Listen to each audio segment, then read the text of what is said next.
Good morning students. Meals അക്കാഡമിയുടെ മറ്റൊരു LTC ക്ലാസ്സിലേക്ക് എല്ലാവർക്കും സ്വാഗതം. നമുക്കിനി ഇന്ന് പഠിക്കാൻ പോകുന്നത് കേരളത്തിലെ പ്രധാനപ്പെട്ട സമരങ്ങളെ കുറിച്ചാണ് കേട്ടോ. അതായത് നമ്മൾ ഇന്ന് ഈ അനുഭവിക്കുന്ന സ്വാതന്ത്ര്യം എന്ന് പറഞ്ഞു കഴിഞ്ഞാൽ നമുക്ക് ഒരുപാട് മഹാന്മാര് നേടി തന്നിട്ടുള്ളതാണ്. അതായത് ഗാന്ധിജി, ജവഹർലാൽ നെഹ്റു, സുഭാഷ് ചന്ദ്രബോസ്, അങ്ങനെ ഒരുപാട് ആൾക്കാരുടെ ത്യാഗമാണ് നമുക്ക് ഇന്ന് ഈ ലഭിച്ചിട്ടുള്ള സ്വാതന്ത്ര്യം എന്ന് പറയുന്നത്. നമ്മൾ എത്രയോ വർഷങ്ങളോളം ബ്രിട്ടീഷുകാരുടെ കീഴിൽ കഴിഞ്ഞ ഒരു രാജ്യമാണ്. നമുക്ക് ഇന്ന് അവരിൽ നിന്ന് ഒരു മോചനം ലഭിച്ചത് ഈ പറയുന്ന സ്വാതന്ത്ര്യ സമര സേനാനികളെ കൊണ്ടാണ്.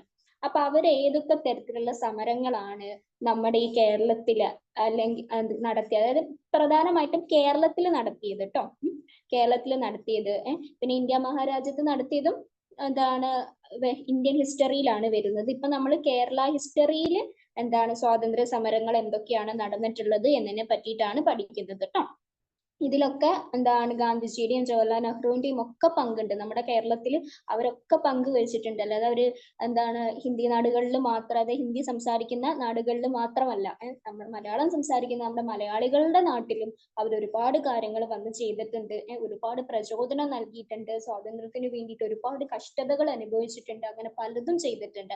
അപ്പൊ നമ്മൾ കേരളക്കാര് സ്വാതന്ത്ര്യം ലഭിക്കാൻ വേണ്ടി എന്താണ് ചെയ്തത് എന്നുള്ളതാണ് നമ്മൾ ഇതിലൂടെ പഠിക്കാൻ പോകുന്നത്. അപ്പൊ ആദ്യമായിട്ട് നമുക്ക് കേരള ഉപ്പ് സത്യാഗ്രഹം 1930 അതാണ് നോക്കുന്നത് കേട്ടോ.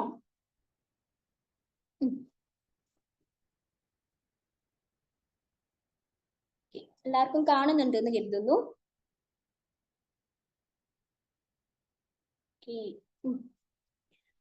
കേരള ഉപ്പ് സത്യാഗ്രഹം 1930. കേരളത്തിൽ ഉപ്പു സത്യാഗ്രഹം ആരംഭിച്ചത് എന്നാണ്? 1930 ഏപ്രിൽ 13 കേരളത്തിൽ ഉപ്പു സത്യാഗ്രഹം ആരംഭിച്ചത്. എന്നാണ് കേരളത്തിൽ ഉപ്പു സത്യാഗ്രഹം ആരംഭിച്ചത്?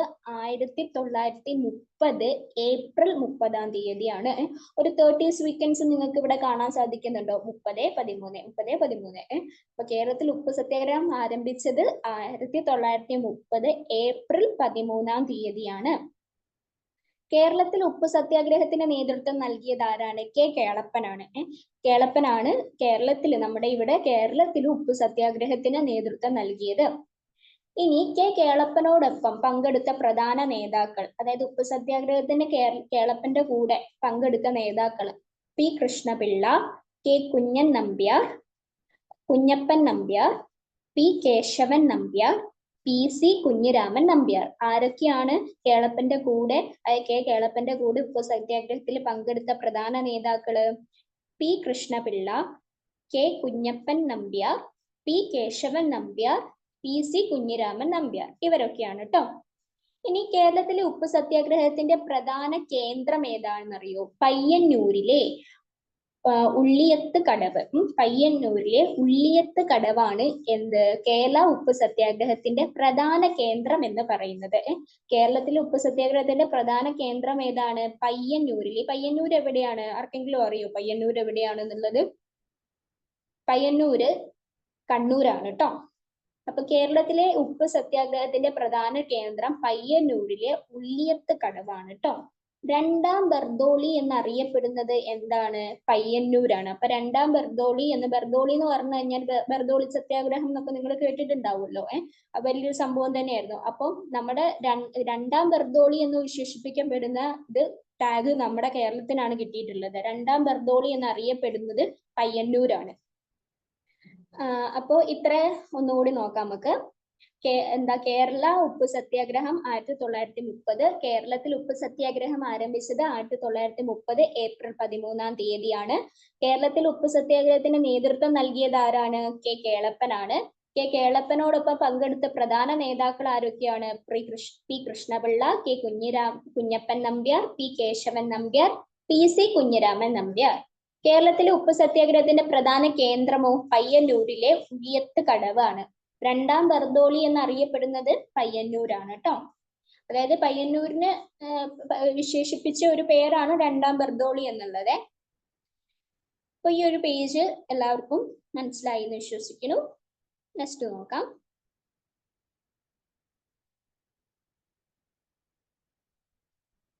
എല്ലാവർക്കും കാണുന്നില്ലേ?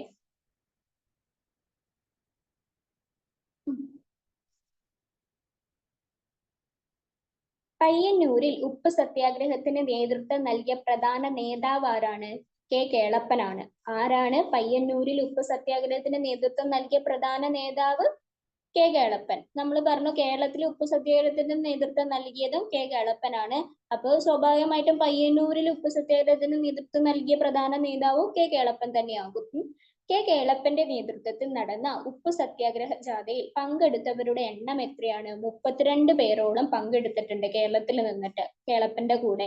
കെ കേളപ്പന്റെ നേതൃത്വത്തിൽ നടന്ന ഉപ്പ് സത്യാഗ്രഹ ജാഥയിൽ പങ്കെടുത്തവര് 32 പേരാണ്. കോഴിക്കോട് ജില്ലയിൽ ഉപ്പ് സത്യാഗ്രഹത്തിന് നേതൃത്വം നൽകിയ പ്രധാന നേതാവ് ആരാണ്? മുഹമ്മദ് അബ്ദുൾ റഹ്മാൻ. മുഹമ്മദ് അബ്ദുൾ റഹ്മാനാണ് കോഴിക്കോട് ജില്ലയിൽ ഉപ്പ് സത്യാഗ്രഹത്തിന് നേതൃത്വം നൽകിയത്. പയ്യന്നൂരിലായിരുന്നപ്പോ കെ കേളപ്പനും കോഴിക്കോട് മുഹമ്മദ് അബ്ദുൾ റഹ്മാനും. കോഴിക്കോട് നിന്നും പയ്യന്നൂരിലേക്ക് കെ കേളപ്പന്റെ നേതൃത്വത്തിൽ ഉപ്പ് നിയമം ലംഘിച്ചത് 1930 ഏപ്രിൽ 23-നാണ്.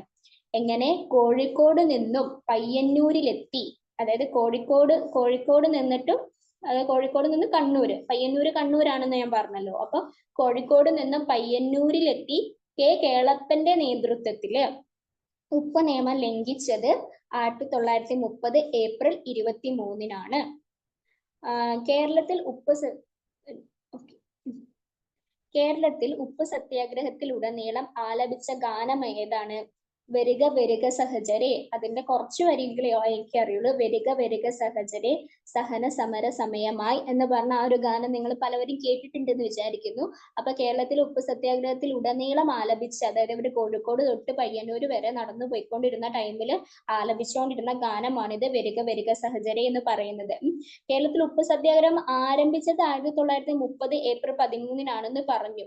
കോഴിക്കോട് നിന്നും കണ്ണൂർ വരെ എന്തായാലും അവർ കാൽനടയായിട്ടായിരിക്കും പോയിട്ടുണ്ടാവുക. അവരവിടെ എത്തിയത് എന്നാണ്? 1930 ഏപ്രിൽ 23-നാണ് അവർ എത്തിച്ചേർന്നത്. അതായത് ഏപ്രിൽ 13-ന് യാത്ര തിരിച്ച് ഏപ്രിൽ 23-നാണ് അവിടെ എത്തുകയുണ്ടായത്.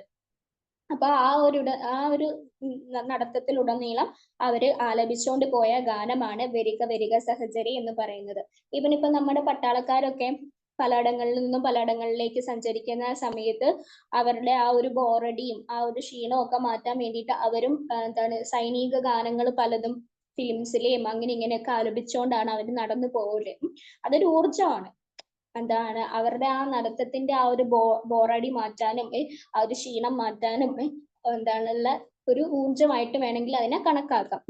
ഇനി വരിക വരിക സഹചരി എന്ന ഗാനം രചിച്ചത് ആരാണ്? അംഷി നാരായണ പിള്ളയാണ്. ആരാണ്? അംഷി നാരായണ പിള്ളയാണ് വരിക വരിക സഹചരി എന്ന ഗാനം രചിച്ചത്. ഇനി പാലക്കാട് നിന്നും പയ്യന്നൂരിലേക്ക് സത്യാഗ്രഹ ജാഥ നയിച്ചത് ആരാണ്? പാലക്കാട് നിന്നും പയ്യന്നൂരിലേക്ക് സത്യാഗ്രഹ ജാഥ നയിച്ചത് TR കൃഷ്ണസ്വാമി അയ്യറാണ് കേട്ടോ. അപ്പൊ പാലക്കാട് നിന്നും പയ്യന്നൂരിലേക്ക് സത്യാഗ്രഹ ജാഥ നയിച്ചത് TR കൃഷ്ണസ്വാമി അയ്യർ. പാലക്കാട് ഇപ്പൊ ഞാൻ 3 ആൾക്കാർ പലയിടങ്ങളിൽ പറഞ്ഞു. ആരൊക്കെയാണ്? പയ്യന്നൂരിൽ കെ കേളപ്പനാണ് സത്യാഗ്രഹ ജാഥ നയിച്ചത്. കോഴിക്കോട് നിന്ന് ആരാണ്? മുഹമ്മദ് അബ്ദുൾ റഹ്മാൻ ആണ്.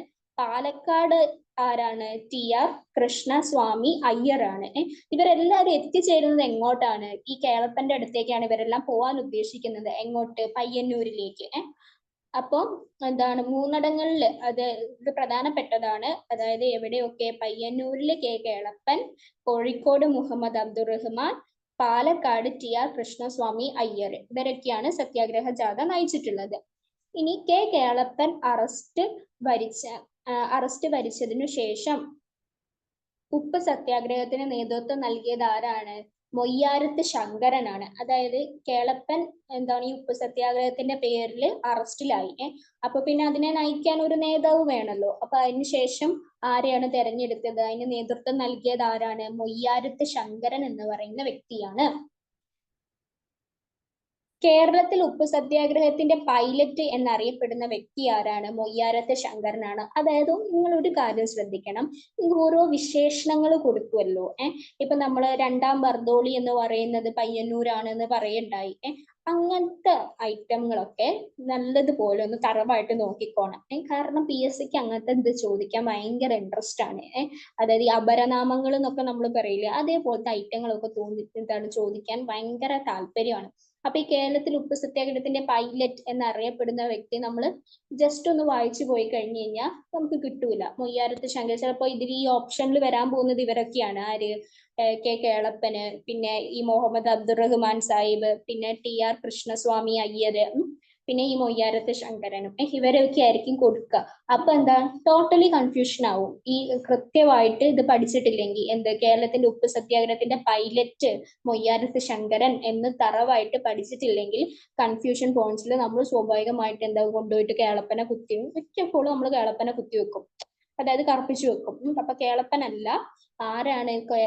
കേളപ്പൻ അറസ്റ്റിലായതിനു ശേഷം അതിന്റെ നേതൃത്വം ഏറ്റെടുത്തത് മൊയ്യാരത്ത് ശങ്കരനാണ്. അപ്പൊ അതുകൊണ്ട് തന്നെ കേരളത്തിലെ ഉപ്പ് സത്യാഗ്രഹത്തിന്റെ പൈലറ്റ് എന്നറിയപ്പെടുന്ന വ്യക്തി മൊയ്യാരത്ത് ശങ്കരനാണ്. കേരളത്തിൽ ഉപ്പ് സത്യാഗ്രഹം പോലീസ് അടിച്ചമർത്തിയത് എന്നാണ്?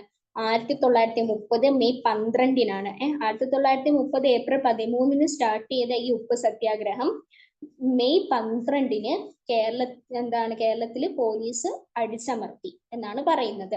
കേരളത്തിൽ ഉപ്പ് സത്യാഗ്രഹ സ്മാരകം സ്ഥിതി ചെയ്യുന്നത് എവിടെയാണ്? ഉള്ളിയത്ത് കടവ്. ഈ ഉള്ളിയത്ത് കടവ് എവിടെയായിരുന്നു? പയ്യന്നൂരിലെ ഉള്ളിയത്ത്. അപ്പൊ പയ്യന്നൂരിലും ആണ് ഈ ഒരു ഉപ്പ് സത്യാഗ്രഹത്തിന്റെ സ്മാരകം സ്ഥിതി ചെയ്യുന്നത്, പയ്യന്നൂരിലെ ഉള്ളിയത്ത് കടവിൽ കേട്ടോ. ഇനി ഉപ്പ് നിയമനത്തിൽ സജീവമായി, അതിന് മുന്നേ ഈ ഒരു പേജ് ഒന്നും കൂടി നമുക്ക് അറിയേണ്ടതായിട്ടുണ്ട്.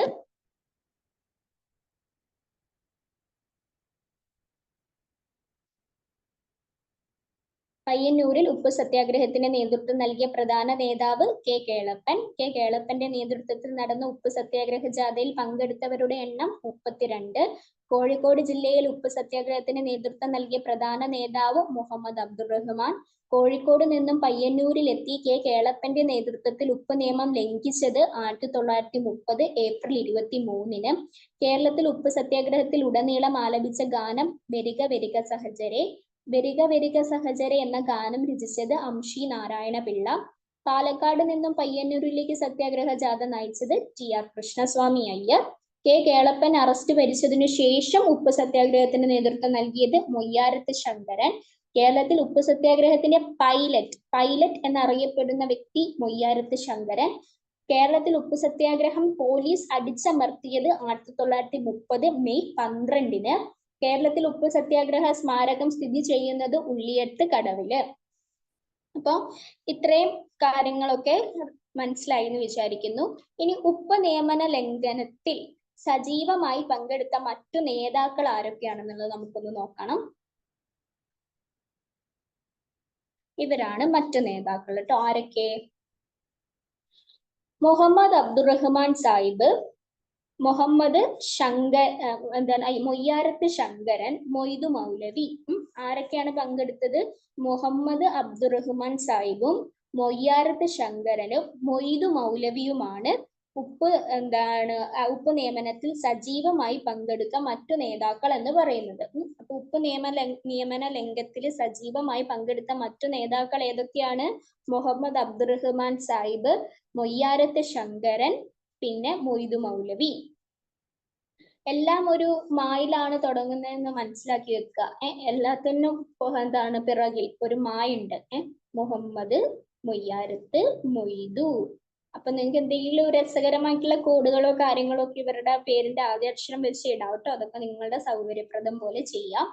ഇനി അടുത്തത്, ഉപ്പ് സത്യാഗ്രഹത്തെ തുടർന്ന് 43 ദിവസത്തെ ഉപവാസത്തിനൊടുവിൽ ജയിലിൽ വെച്ച് മരണപ്പെട്ട വ്യക്തി ആരാണ്? PC കുഞ്ഞിരാമൻ അടിയോടിയാണ്.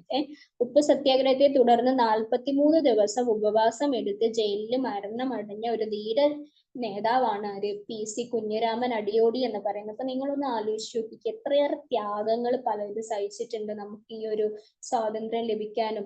എന്തിന് ഉപ്പിന് പോലും സ്വാതന്ത്ര്യം നമുക്ക് ഉണ്ടായിരുന്നില്ല. അതായത് കറികളിലും അതിലും ഇതിലും ഒക്കെ നമ്മൾ ഇടാൻ ഉപയോഗിക്കുന്ന ഉപ്പിന് പോലും സ്വാതന്ത്ര്യം ഇല്ലായിരുന്നു എന്ന് പറയുമ്പോഴുള്ള അവസ്ഥ എത്ര ഭീകരമായിരുന്നു എന്നൊന്ന് ആലോചിച്ച് നോക്ക്. ഉപ്പിന് അധികം നികുതി കൊടുത്താലേ ഉപ്പ് കിട്ടുള്ളൂ എന്നായിരുന്നു ബ്രിട്ടീഷുകാരുടെ നിലപാട്.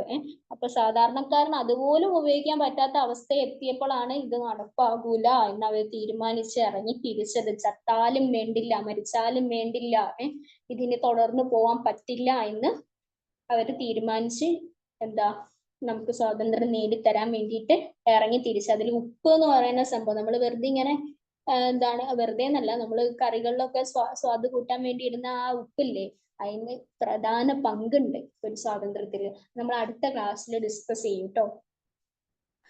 ഉപ്പ് ചില്ലറക്കാരനൊന്നുമല്ല. ഇനി നിയമലംഘന പ്രസ്ഥാനത്തിന്റെ ഭാഗമായി നടന്ന പ്രവർത്തനങ്ങൾ എന്തൊക്കെയാണ്? വിദേശ വസ്തു ബഹിഷ്കരണം, മദ്യഷാപ്പ് പിക്കറ്റുകൾ, ഖാദി പ്രചരണം. അതായത് നിയമലംഘന പ്രസ്ഥാനത്തിന്റെ ഭാഗമായി നടന്ന പ്രവർത്തനങ്ങളാണ് വിദേശ വസ്ത്ര ബഹിഷ്കരണം, മദ്യഷാപ്പ് പിക്കറ്റുകൾ, പിന്നെ ഖാദി പ്രചരണം. ഇതൊക്കെയാണ് നിയമലംഘന പ്രസ്ഥാനത്തിന്റെ ഭാഗമായി നടന്ന പ്രവർത്തനങ്ങൾ എന്ന് പറയുന്നത്. അടുത്തത്, സ്വാതന്ത്ര്യ സമരത്തിന്റെ ഭാഗമായി ഇന്നത്തെ കണ്ണൂർ ജില്ലയിൽ 1935 രൂപം കൊണ്ട സംഘടന ഏതാണ്? കർഷക സംഘമാണ്. സ്വാതന്ത്ര്യ സമരത്തിന്റെ ഭാഗമായിട്ട് ഇന്നത്തെ കണ്ണൂർ ജില്ലയില് 1935 രൂപം കൊണ്ട സംഘടനയാണ് കർഷക സംഘം എന്ന് പറയുന്നത്. കർഷക സംഘം രൂപപ്പെട്ട സ്ഥലം ഏതാണ്? കരിവെള്ളൂരാണ്. കരിവെള്ളൂരിലാണ് എന്ത് ഇപ്പം കണ്ണൂരിലാണ് കരിവെള്ളൂർ എന്നുള്ളത് മനസ്സിലാകും. അപ്പൊ കണ്ണൂരുള്ള 2 ജില്ലകൾ ഇപ്പം പ്രധാനപ്പെട്ടതായിട്ട് നമുക്ക് കിട്ടി. ഏതൊക്കെ? ഒന്ന് പയ്യന്നൂര്, ഇപ്പൊ അതൊന്ന് കരിവെള്ളൂര്. അപ്പൊ കർഷക സംഘം രൂപീകരിക്കപ്പെട്ട സ്ഥലം എവിടെയാണ്? കരിവെള്ളൂർ. ഭഗത് സിംഗിന്റെ നവജവാൻ ഭാരത് സഭയുടെ മാതൃകയിൽ ഒരു വിപ്ലവ സംഘടന വേണമെന്ന ആശയത്തോടെ AV കുഞ്ഞമ്പു ആണ് കേട്ടോ. നല്ല പേരില്ലേ? എന്താണ് അങ്ങനത്തെ പേരുകളൊക്കെ വളരെ രസകരം, പഴയ പേരുകളൊക്കെ വളരെ രസകരമായിട്ട് തോന്നും നമുക്ക്. അപ്പൊ AV കുഞ്ഞമ്പുവിന്റെ ശ്രമഫലമായി 1934 ഏപ്രിൽ 13 രൂപീകരിച്ച സംഘടന ഏതാണ്? അഭിനവ് ഭാരത് യുവക് സംഘടന. എങ്ങനെ? ഭഗത് സിംഗിന്റെ നവജവാൻ ഭാരത് സഭയുടെ, അപ്പൊ ഭഗത് സിംഗിന്റെ എന്താണ് ഒരു സംഘടനയായിരുന്നു എന്ത്? നവജവാൻ ഭാരത് സഭ. അപ്പോ ഭഗത് സിംഗിന്റെ നവജവാൻ ഭാരത് സഭയുടെ മാതൃകയിൽ ഒരു വിപ്ലവ സംഘടന വേണമെന്ന ആശയത്തോടെ AV കുഞ്ഞമ്പുവിന്റെ ശ്രമഫലമായി 1934 ഏപ്രിൽ 13. നിങ്ങൾ 1930 ഏപ്രിൽ 13 ഇപ്പൊ എന്താണ് കുറച്ചു മുന്നേ പഠിച്ചു. എന്താണ്? സോറി, 1930 ഏപ്രിൽ 13 തന്നെ. എന്താ കേരളത്തിൽ ഉപ്പ് സത്യാഗ്രഹം ആരംഭിച്ചത് 1930 ഏപ്രിൽ 13 എന്നാൽ ഇവിടെ എന്താണ് AV കുഞ്ഞമ്പുവിന്റെ ഫലമായിട്ട് അതാണ് 1934 ഏപ്രിൽ 13 രൂപീകരിക്കപ്പെട്ട സംഘടനയാണ് അഭിനവ് ഭാരത് യുവക് സംഘം. എന്ത്? അഭിനവ് ഭാരത് യുവക് സംഘം. ഉറപ്പായിട്ടും 1930 ഏപ്രിൽ 13 ഈ ഓപ്ഷനിൽ മിക്കവാറും കൊണ്ടിടാനുള്ള ചാൻസ് കാണുന്നുണ്ട്. കൺഫ്യൂഷൻ ഫാക്ട്സ് വരുന്നുണ്ട്. എന്നാൽ ഇതൊരു സംഘടന രൂപീകരിച്ച വർഷവും ഡേറ്റും ആണെന്ന് മനസ്സിലാക്കുക. 1934 ഏപ്രിൽ 13. പക്ഷെ 1930 ഏപ്രിൽ 13 ഉപ്പ് സത്യാഗ്രഹം കേരളത്തിൽ ആരംഭിച്ച വർഷവുമാണ് കേട്ടോ. അങ്ങോട്ടും ഇങ്ങോട്ടും മാറിപ്പോകരുത്, അതാണ് ഉദ്ദേശിക്കുന്നത്. അപ്പൊ ഭഗത് സിംഗിന്റെ നവജവാൻ ഭാരത് സഭയുടെ മാതൃകയില്, അതായത് ഏകദേശം അതിന്റെ ഒരു മാതൃകയില്, നവജവാൻ ഭാരത് സഭയുടെ ഏകദേശം മാതൃകയില് ഒരു വിപ്ലവ സംഘടന വേണമെന്ന ആശയത്തോടെ AV കുഞ്ഞമ്പുവിന്റെ ശ്രമഫലമായി 1934 ഏപ്രിൽ 13 രൂപീകരിക്കപ്പെട്ട സംഘടനയാണ് എന്ത്? അഭിനവ് ഭാരത് യുവക് സംഘം എന്ന് പറയുന്നത്. കരിവെള്ളൂരിൽ കർഷക സംഘത്തിന്റെ രൂപീകരണത്തിന് പ്രധാന പങ്ക് വഹിച്ച സംഘടന ഏതാണ്? ഈ അഭിനവ് ഭാരത് യുവക് സംഘമാണ്. കരിവെള്ളൂരില് കർഷക സംഘത്തിന്റെ രൂപീകരണത്തിന് പ്രധാന പങ്ക് വഹിച്ച സംഘടന അഭിനവ് ഭാരത് യുവക് സംഘമാണ്. അപ്പോ ഈ ഒരു പേജ് ഒന്നും കൂടി നോക്കാം. ആദ്യം നമ്മൾ എന്തായിരുന്നു പഠിച്ചിരുന്നത്? ഇവരുടെ പേരുകൾ എന്തുമായിട്ട് ബന്ധപ്പെട്ടാണ് കിടക്കുന്നത്? ഉപ്പ് നിയമ ലംഘനത്തിൽ സജീവമായി പങ്കെടുത്ത മറ്റു നേതാക്കളാണ് ആരൊക്കെ? മുഹമ്മദ് അബ്ദുറഹ്മാൻ സാഹിബ്, മൊയ്യാരത്ത് ശങ്കരൻ, മൊയ്തു മൗലവി. അപ്പൊ ഈ കേളപ്പൻ അറസ്റ്റിലായപ്പോ ആ ഒരു സ്ഥാനം ഏറ്റെടുത്തത് ആരായിരുന്നു എന്നാ പറഞ്ഞത്? മൊയ്യാരത്ത് ശങ്കരനായിരുന്നു. അദ്ദേഹത്തിനെ എന്താണ് വിളിക്കുന്നത്? ഒരു പേര് നേരത്തെ പറഞ്ഞാലോ, ഉപ്പ് സത്യാഗ്രഹ, കേരളത്തിലെ ഉപ്പ് സത്യാഗ്രഹത്തിന്റെ പൈലറ്റ്. ഇനി ഉപ്പ് സത്യാഗ്രഹത്തെ തുടർന്ന് 43 ദിവസത്തെ ഉപവാസത്തിനൊടുവിൽ ജയിലിൽ വെച്ച് മരണപ്പെട്ട വ്യക്തിയാണ് PC കുഞ്ഞിരാമൻ അടിയോടി. നിയമലംഘന പ്രസ്ഥാനത്തിന്റെ ഭാഗമായി നടന്ന പ്രവർത്തനങ്ങൾ എന്തൊക്കെയാണ്? വിദേശ വസ്തു ബഹിഷ്കരണം, മദ്യഷാപ്പ് ടിക്കറ്റുകൾ, ഖാദി പ്രചരണം. സ്വാതന്ത്ര്യ സമരത്തിന്റെ ഭാഗമായി ഇന്നത്തെ കണ്ണൂർ ജില്ലയിൽ 1935 രൂപം കൊണ്ട സംഘടന ഏതാണ്? കർഷക സംഘം. കർഷക സംഘം രൂപീകരിക്കപ്പെട്ട സ്ഥലം ഏതാണ്? കരിവെള്ളൂർ. ഭഗത് സിംഗിന്റെ നവജവാൻ ഭാരത് സഭയുടെ മാതൃകയിൽ ഒരു വിപ്ലവ സംഘടന വേണമെന്ന ആശയത്തോടെ AV കുഞ്ഞമ്പുവിന്റെ ശ്രമഫലമായി 1934 ഏപ്രിൽ 13 രൂപീകരിക്കപ്പെട്ട സംഘടന ഏതാണ്? അഭിനവ് ഭാരത് യുവക് സംഘം. കരിവെള്ളൂരിൽ കർഷക സംഘത്തിന്റെ രൂപീകരണത്തിന് പ്രധാന പങ്ക് വഹിച്ച സംഘടന ഏതാണ്? അഭിനവ് ഭാരത് യുവക് സംഘം. എല്ലാവർക്കും ക്ലിയർ ആയി എന്ന് കരുതുന്നു. അടുത്ത പേജിലേക്ക് പോവാം.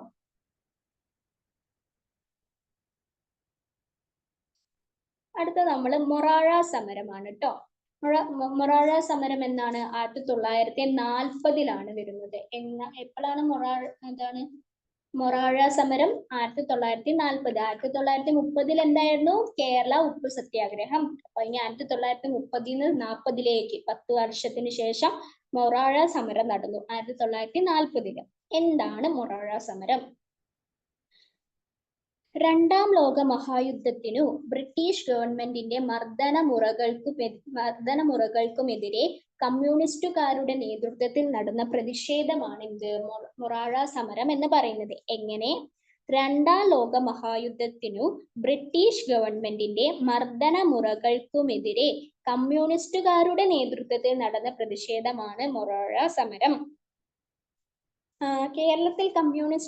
കേരളത്തിൽ കമ്മ്യൂണിസ്റ്റ് നേതൃത്വത്തിൽ നടന്ന ആദ്യ സമരമാണ് ഈ മൊറാഴ സമരം എന്ന് പറയുന്നത് കേട്ടോ.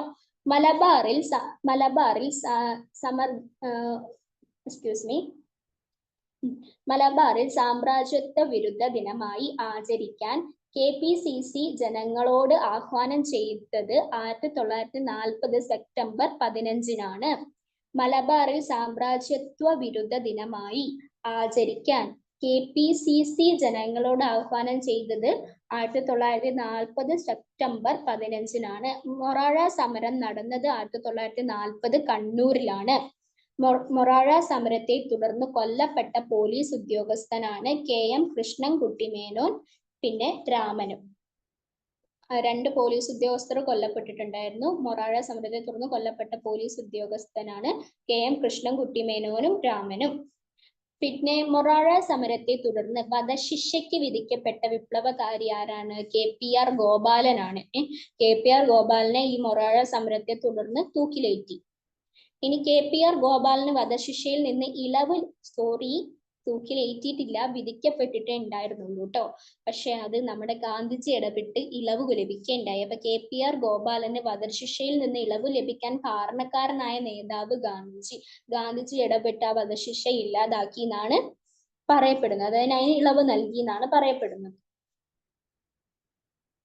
ഇതാണ് മൊറാഴ സമരം എന്ന് പറയുന്നത്.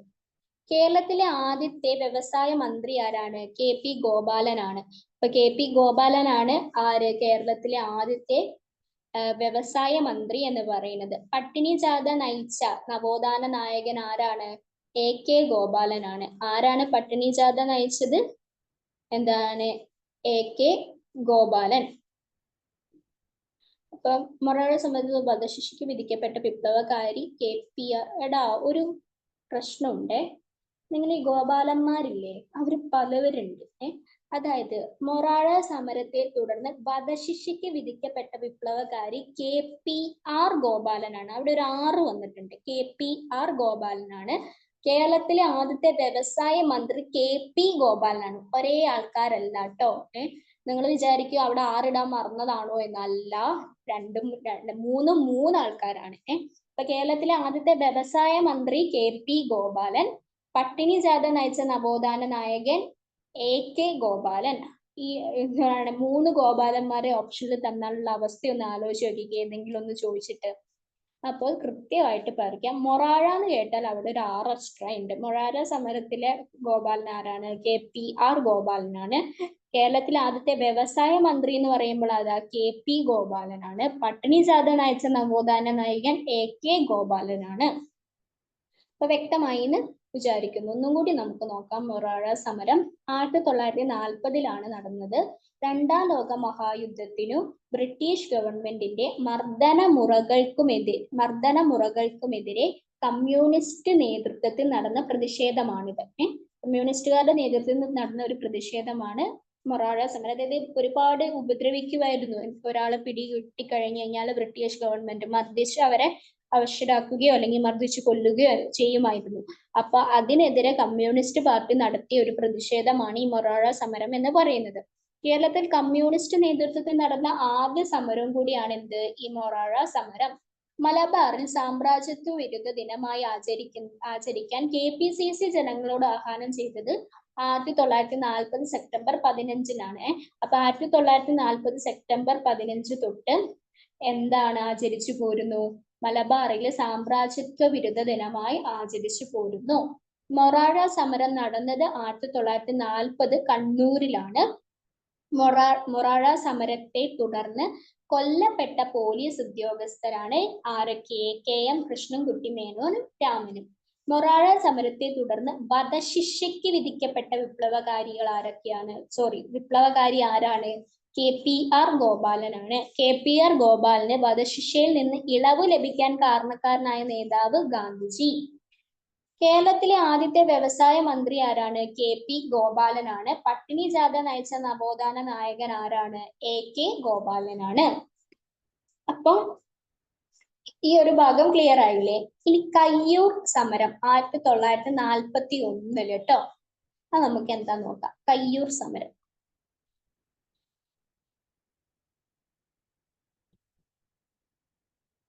കയ്യൂർ സമരം നടന്നത് 1941 മാർച്ച് 28-നാണ്.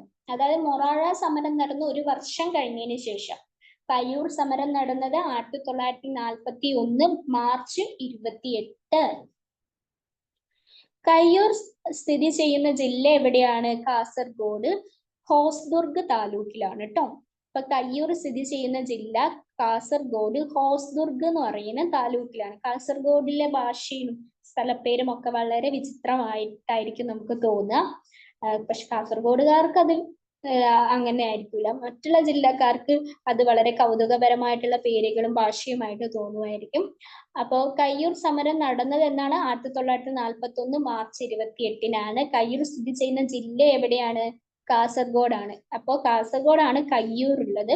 എന്നാൽ ഈ കയ്യൂരിലെ ഹോസ്ദുർഗ് താലൂക്കിലാണ് ഈ സംഭവം അരങ്ങേറുന്നത് കേട്ടോ. അപ്പൊ കയ്യൂർ സ്ഥിതി ചെയ്യുന്ന ജില്ല കാസർഗോഡ് ഹോസ്ദുർഗ് താലൂക്കിലാണ്. കേരള കമ്മ്യൂണിസ്റ്റ് പാർട്ടി രൂപം കൊണ്ടത് 1939 പാറപ്പുറം, അതായത് എവിടെ? പിണറായി, കണ്ണൂര്. അപ്പൊ കണ്ണൂരിലുള്ള മറ്റൊരു ഇതാണ് ജില്ലയല്ല, അതാണ് കണ്ണൂരിലുള്ള മറ്റൊരു സ്ഥലമാണ് എന്ത്? പിണറായി എന്ന് പറയുന്നത് കേട്ടോ. അപ്പൊ നമുക്കിതൊന്ന് ഒരുപാട് ജില്ലകളിലെ പല സ്ഥലങ്ങളും ഏതൊക്കെയാണെന്ന് മനസ്സിലാക്കാൻ പറ്റുന്നുണ്ട്. അത് നമുക്ക് ഉപകാരപ്പെടുന്ന ഒരു കാര്യം കൂടിയാണ്. അപ്പം കയ്യൂർ സമരം നടന്നത് 1941 മാർച്ച് 28. കയ്യൂർ സ്ഥിതി ചെയ്യുന്ന ജില്ല കാസർഗോഡിലെ ഹോസ്ദുർഗ് താലൂക്കില്. കേരള കമ്മ്യൂണിസ്റ്റ് പാർട്ടി രൂപം കൊണ്ടത് എവിടെ നിന്നാണ്? 1939 പാറപ്പുറത്ത് നിന്നാണ്. എവിടെയാണ്? പിണറായി, കണ്ണൂരിൽ കേട്ടോ. നമ്മുടെ സ്വന്തം മുഖ്യമന്ത്രി പിണറായി വിജയന്റെ നാട്ടില്. അപ്പൊ കേരള കമ്മ്യൂണിസ്റ്റ് പാർട്ടി രൂപം കൊണ്ടത് 1939 പാറപ്പുറം, പിണറായി, കണ്ണൂര്. കയ്യൂർ സമരത്തെ തുടർന്ന് നടന്ന ലാത്തി ചാർജിൽ വധിക്കപ്പെട്ട പോലീസ് ഉദ്യോഗസ്ഥൻ ആരാണ്? സുബ്ബരായൻ. സുബ്ബരായൻ എന്ന് പറയുന്ന പോലീസ് ഉദ്യോഗസ്ഥൻ കയ്യൂർ സമരത്തെ തുടർന്ന് നടന്ന ലാത്തി ചാർജിൽ കൊല്ലപ്പെടുകയുണ്ടായി. ഇനി കയ്യൂർ സമരത്തെ തുടർന്ന് 61 പേർ പോലീസിന്റെ പിടിയിലായി. അപ്പോൾ കയ്യൂർ സമരത്തെ തുടർന്ന് 61 പേരാണ് പോലീസിന്റെ പിടിയിലായത്. കയ്യൂർ സമരത്തെ തുടർന്ന് തൂക്കിലേറ്റപ്പെട്ടവരാണ് മഠത്തിൽ അപ്പു, പിന്നെ പെടോര കുഞ്ഞമ്പു നായർ, കോയിത്തട്ടിൽ ചീരുകണ്ഠൻ, പള്ളിക്കൽ അബൂബക്കർ. ഇവരൊക്കെ ആരൊക്കെയാണ് കയ്യൂർ സമരത്തെ തുടർന്ന് തൂക്കിലേറ്റപ്പെട്ടവർ? മഠത്തിലപ്പു, പെടോര കുഞ്ഞമ്പു നായർ, കോയിത്താട്ടിൽ ചീരുകണ്ഠൻ, പള്ളിക്കൽ അബൂബക്കർ. ഇവരൊക്കെ. കയ്യൂർ സമരവുമായി ബന്ധപ്പെട്ട് അറസ്റ്റിലായ ചൂരിക്കാടൻ കൃഷ്ണൻ നായരെ പ്രായപൂർത്തിയാകാത്തതിനാൽ വധശിക്ഷയിൽ നിന്ന് ഒഴിവാക്കി ദുർഗുണ പരിഹാര പാഠശാലയിലേക്ക് അയക്കുകയായിരുന്നു. ദുർഗുണ പരിഹാര പാഠശാല നമ്മുടെ ജുവനൈൽ ഹോം ഇല്ലേ, അതൊന്നും ഉണ്ടായിരുന്നു എന്നുള്ളത് മനസ്സിലാക്കുക. അപ്പൊ കയ്യൂർ സമരവുമായി ബന്ധപ്പെട്ട് അറസ്റ്റിലായ ചൂരിക്കാടൻ കൃഷ്ണൻ നായരെ പ്രായപൂർത്തിയാകാത്തതിനാൽ വധശിക്ഷയിൽ നിന്ന് ഒഴിവാക്കി ദുർഗുണ പരിഹാര പാഠശാലയിലേക്ക് അയക്കുകയായിരുന്നു. കയ്യൂർ സമരത്തെ തുടർന്ന് 4 പേരെ തൂക്കിലേറ്റിയത്, ഈ പറഞ്ഞ 4 പേര് നമ്മൾ മുകളിൽ പറഞ്ഞ 4 പേരെ തൂക്കിലേറ്റിയത് 1943 മാർച്ച് 29-നാണ്. ഈ കയ്യൂർ സമരം നടക്കുന്നത് നമ്മൾ നേരത്തെ പറഞ്ഞു 1941 മാർച്ച് 28-നാണ്. പക്ഷെ ഈ പറയുന്ന ഈ കയ്യൂർ സമരത്തെ തുടർന്ന് ഈ 4 പേരെ തൂക്കിലേറ്റിയത് എന്നാണ് 2 വർഷങ്ങൾക്ക് ശേഷം 1943 മാർച്ച് 29-ന്. 1/28, 1/29. കയ്യൂർ സമരത്തെ, പക്ഷെ ഡേറ്റ് വ്യത്യാസമുണ്ട് കേട്ടോ. ഡേറ്റ് തീയതി വ്യത്യാസമുണ്ട്, പക്ഷെ ചെറിയൊരു സീക്വൻസ് പോലെ തോന്നില്ല. ഒന്ന് മാർച്ച് 28-നാണെങ്കിലും ഒന്ന് മാർച്ച് 29-നാണ്. നടന്നത് 1941 മാർച്ച് 28-ന്. പക്ഷെ ഇവരെയൊക്കെ തൂക്കിലേറ്റിയത് 1943 മാർച്ച് 29-ന്. കയ്യൂർ സമരം നടന്ന നദീതീരം ഏതാണ്? കരിയങ്കോട് നദി, കാസർഗോഡിലെ കരിയങ്കോട് നദിയിലാണ് കയ്യൂർ സമരം നടന്നത് കേട്ടോ.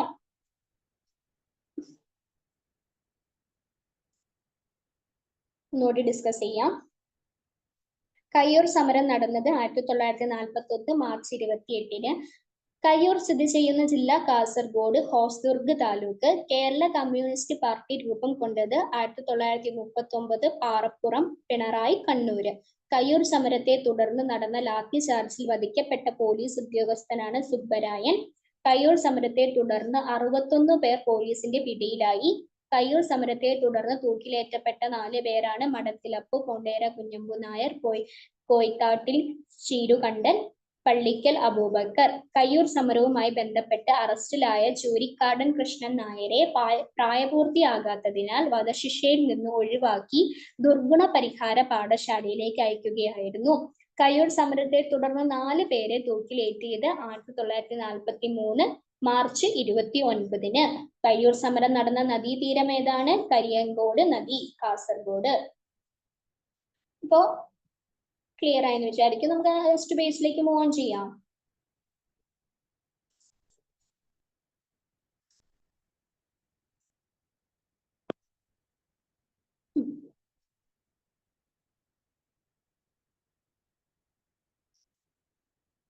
എല്ലാവർക്കും കാണുന്നുണ്ടെന്ന് കരുതുന്നു. ഓക്കെ, ഇനി തേജസ്വനി നദി എന്നറിയപ്പെടുന്നത് ഏതാണ്? കരിയങ്കോട് നദി. കാസർഗോഡിലെ കരിയങ്കോട് നദിക്ക് പറയുന്ന മറ്റൊരു പേരാണ് എന്ത്? തേജസ്വനി എന്ന് പറയുന്ന പേര് കേട്ടോ.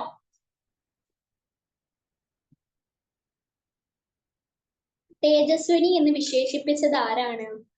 കന്നഡ സാഹിത്യകാരനായ നിരഞ്ജനയാണ്. അതായത് ഈ പറയുന്ന കരിയങ്കോട് നദിയെ തേജസ്വനി നദി എന്ന് വിശേഷിപ്പിച്ചത് കന്നഡ സാഹിത്യകാരനായ നിരഞ്ജനയാണ്. നിരഞ്ജനല്ല കേട്ടോ, നിരഞ്ജന. കന്നഡ സാഹിത്യകാരനായ നിരഞ്ജനയാണ്. ആണാണ്, അതുകൊണ്ടാണ് സാഹിത്യകാരൻ എന്ന് പറയുന്നത്. പക്ഷെ ആളുടെ പേര് നിരഞ്ജന എന്നാണ്.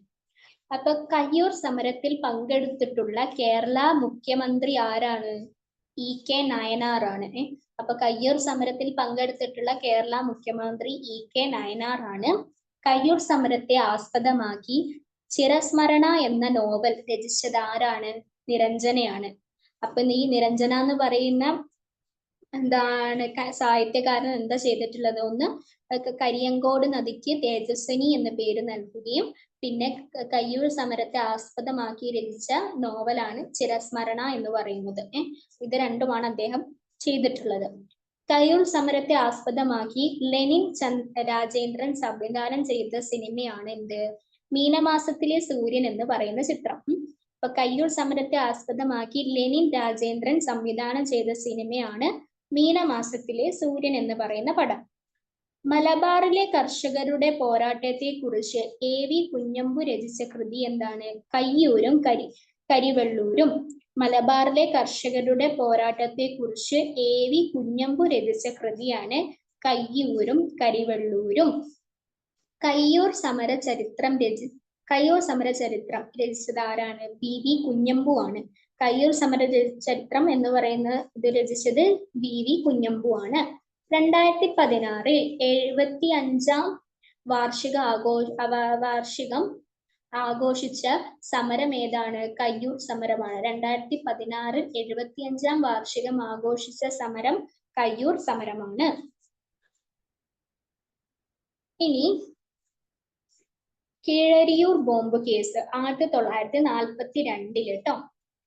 കൊച്ചിയിലും മലബാറിലും ക്വിറ്റ് ഇന്ത്യ പ്രക്ഷോഭം ആരംഭിച്ചത് 1942കളിലാണ്. കൊച്ചിയിലും മലബാറിലും ക്വിറ്റ് ഇന്ത്യ പ്രക്ഷോഭം ആരംഭിച്ചത് എന്നാണ്? 1942. മലബാറിൽ ക്വിറ്റ് ഇന്ത്യ പ്രസ്ഥാനത്തെ തുടർന്നനുബന്ധിച്ച് നടന്ന സംഭവം എന്താണ്? Karivellur bomb case. മലബാറിലെ ക്വിറ്റ് ഇന്ത്യ പ്രസ്ഥാനത്തോടനുബന്ധിച്ച് നടന്ന സംഭവമാണ് കീഴരിയൂർ ബോംബ് കേസ് എന്ന് പറയുന്നത്. Keezhariyur bomb case. Keezhariyur bomb കേസുമായി ബന്ധപ്പെട്ട പ്രധാന വ്യക്തി ആരാണ്? ഡോക്ടർ KB മേനോൻ ആണ്. ഇപ്പൊ കീഴരിയൂർ ബോംബ് കേസുമായി ബന്ധപ്പെട്ട പ്രധാന വ്യക്തി ഡോക്ടർ KB മേനോൻ. ഒന്നുകൂടി പേജ് നമുക്ക് നോക്കാം. തേജസ്വിനി നദി എന്നറിയപ്പെടുന്നത് കരിയങ്കോട് നദി. തേജസ്വിനി എന്ന് വിശേഷിപ്പിച്ചത് കന്നഡ സാഹിത്യകാരനായ നിരഞ്ജന. കയ്യൂർ സമരത്തിൽ പങ്കെടുത്തിട്ടുള്ള കേരള മുഖ്യമന്ത്രി ആരാണ്? EK നായനാർ. കയ്യൂർ സമരത്തെ ആസ്പദമാക്കി ചിരസ്മരണ എന്ന നോവൽ രചിച്ചത് നിരഞ്ജന. കയ്യൂർ സമരത്തെ ആസ്പദമാക്കി ലെനിൻ രാജേന്ദ്രൻ സംവിധാനം ചെയ്ത സിനിമ ഏതാണ്? മീനമാസത്തിലെ സൂര്യൻ. മലബാറിലെ കർഷകരുടെ പോരാട്ടത്തെ കുറിച്ച് AV കുഞ്ഞമ്പു രചിച്ച കൃതി ഏതാണ്? കയ്യൂരും കരിവെള്ളൂരും. കയ്യൂർ സമര ചരിത്രം രചിച്ചത് BV കുഞ്ഞമ്പു. 2016 75-ാം വാർഷികാഘോഷ സമരം കയ്യൂർ സമരമാണ്. വാർഷികാഘോഷ സമരം എന്താണ്? 2016 75-ാം വാർഷികം ആഘോഷിച്ച സമരമാണ് കയ്യൂർ സമരം. ഇനി കീഴരിയൂർ ബോംബ് കേസ് 1942. കൊച്ചിയിലും മലബാറിലും ക്വിറ്റ് ഇന്ത്യ പ്രക്ഷോഭം ആരംഭിച്ചത് 1942ലാണ്. മലബാറിൽ ക്വിറ്റ് ഇന്ത്യ പ്രസ്ഥാനത്തോടനുബന്ധിച്ച് നടന്ന സംഭവം എന്താണ്? കീഴരിയൂർ ബോംബ് കേസാണ്. കീഴരിയൂർ ബോംബ് കേസുമായി ബന്ധപ്പെട്ട പ്രധാന വ്യക്തി ആരാണ്? Doctor KB Menon.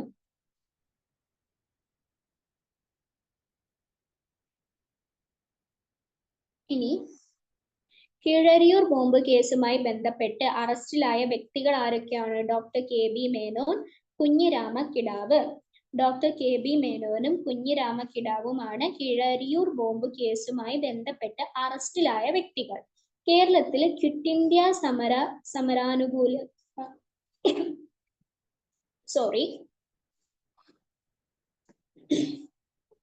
കേരളത്തില് ക്വിറ്റ് ഇന്ത്യ സമരാനുകൂലികൾ രഹസ്യമായി പുറത്തിറക്കിയ പത്രം ഏതാണ്? സ്വാതന്ത്ര്യ ഭാരതം എന്ന് പറയുന്ന പത്രമാണ്.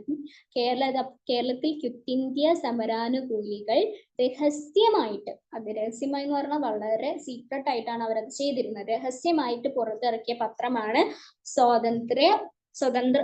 സ്വതന്ത്ര ഭാരതം എന്ന് പറയുന്ന പത്രം. എന്താണ് പത്രത്തിന്റെ പേര്? സ്വതന്ത്ര ഭാരതം. ഇനി ഫറൂഖ് പാലം തകർക്കാനുള്ള ഗൂഢാലോചന ഏത് സമരവുമായി ബന്ധപ്പെട്ടിരിക്കുന്നു? ക്വിറ്റ് ഇന്ത്യ സമരവുമായിട്ട് ബന്ധപ്പെട്ടിരിക്കുന്നു. എങ്ങനെ? ഫറൂഖ് പാലം തകർക്കാനുള്ള ഗൂഢാലോചന ഏത് സമരവുമായിട്ടാണ് ബന്ധപ്പെട്ടിരിക്കുന്നത്? ക്വിറ്റ് ഇന്ത്യ സമരവുമായിട്ടാണ് ബന്ധപ്പെട്ടിരിക്കുന്നത്. കീഴരിയൂർ ബോംബ് കേസുമായി ബന്ധപ്പെട്ട് ആകെ അറസ്റ്റിലായ വ്യക്തികൾ എത്ര പേരാണ്? 27 പേരോളം അറസ്റ്റിലാകപ്പെടുകയുണ്ടായി. കീഴരിയൂർ ബോംബ് കേസുമായി ബന്ധപ്പെട്ട് അറസ്റ്റിലായത് 27 പേരോളമാണ്.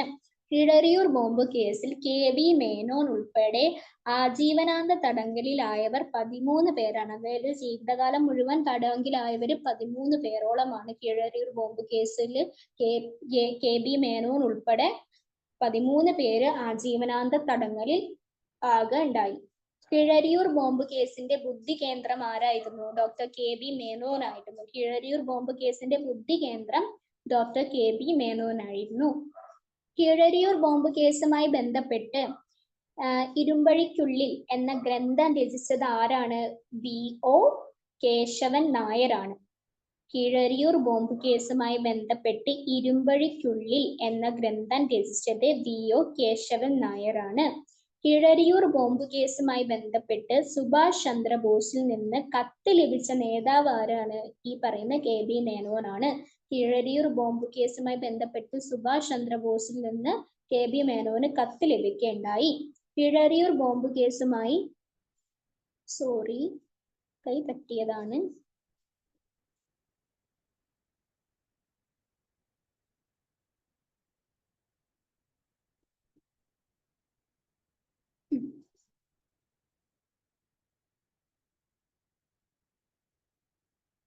ഓക്കെ. കിഴരിയൂർ ബോംബ് കേസുമായി ബന്ധപ്പെട്ട് കലാപകാരികൾ വിധ്വംസക ദിനമായി പ്രചരിച്ചത് നവംബർ 9 കിഴരിയൂർ ബോംബ് കേസുമായി ബന്ധപ്പെട്ട് കലാപകാരികൾ വിധ്വംസക ദിനമായി പ്രഖ്യാപിച്ചത് എന്നാണ്? നവംബർ 9 കേട്ടോ. കിഴരിയൂർ ബോംബ് കേസിനെ തുടർന്ന് പ്രതിപാദിക്കുന്ന ഹിന്ദി നാടകമാണ് വന്ദേ മാതരം. കിഴരിയൂർ ബോംബ് കേസിനെ കുറിച്ച് പ്രതിപാദിക്കുന്ന ഹിന്ദി നാടകം ഏതാണ്? വന്ദേ മാതരമാണ്. ഇനി അത് പറയുന്നതിന് മുന്നേ ഈ പേജ് ഒന്നും കൂടി നോക്കാം.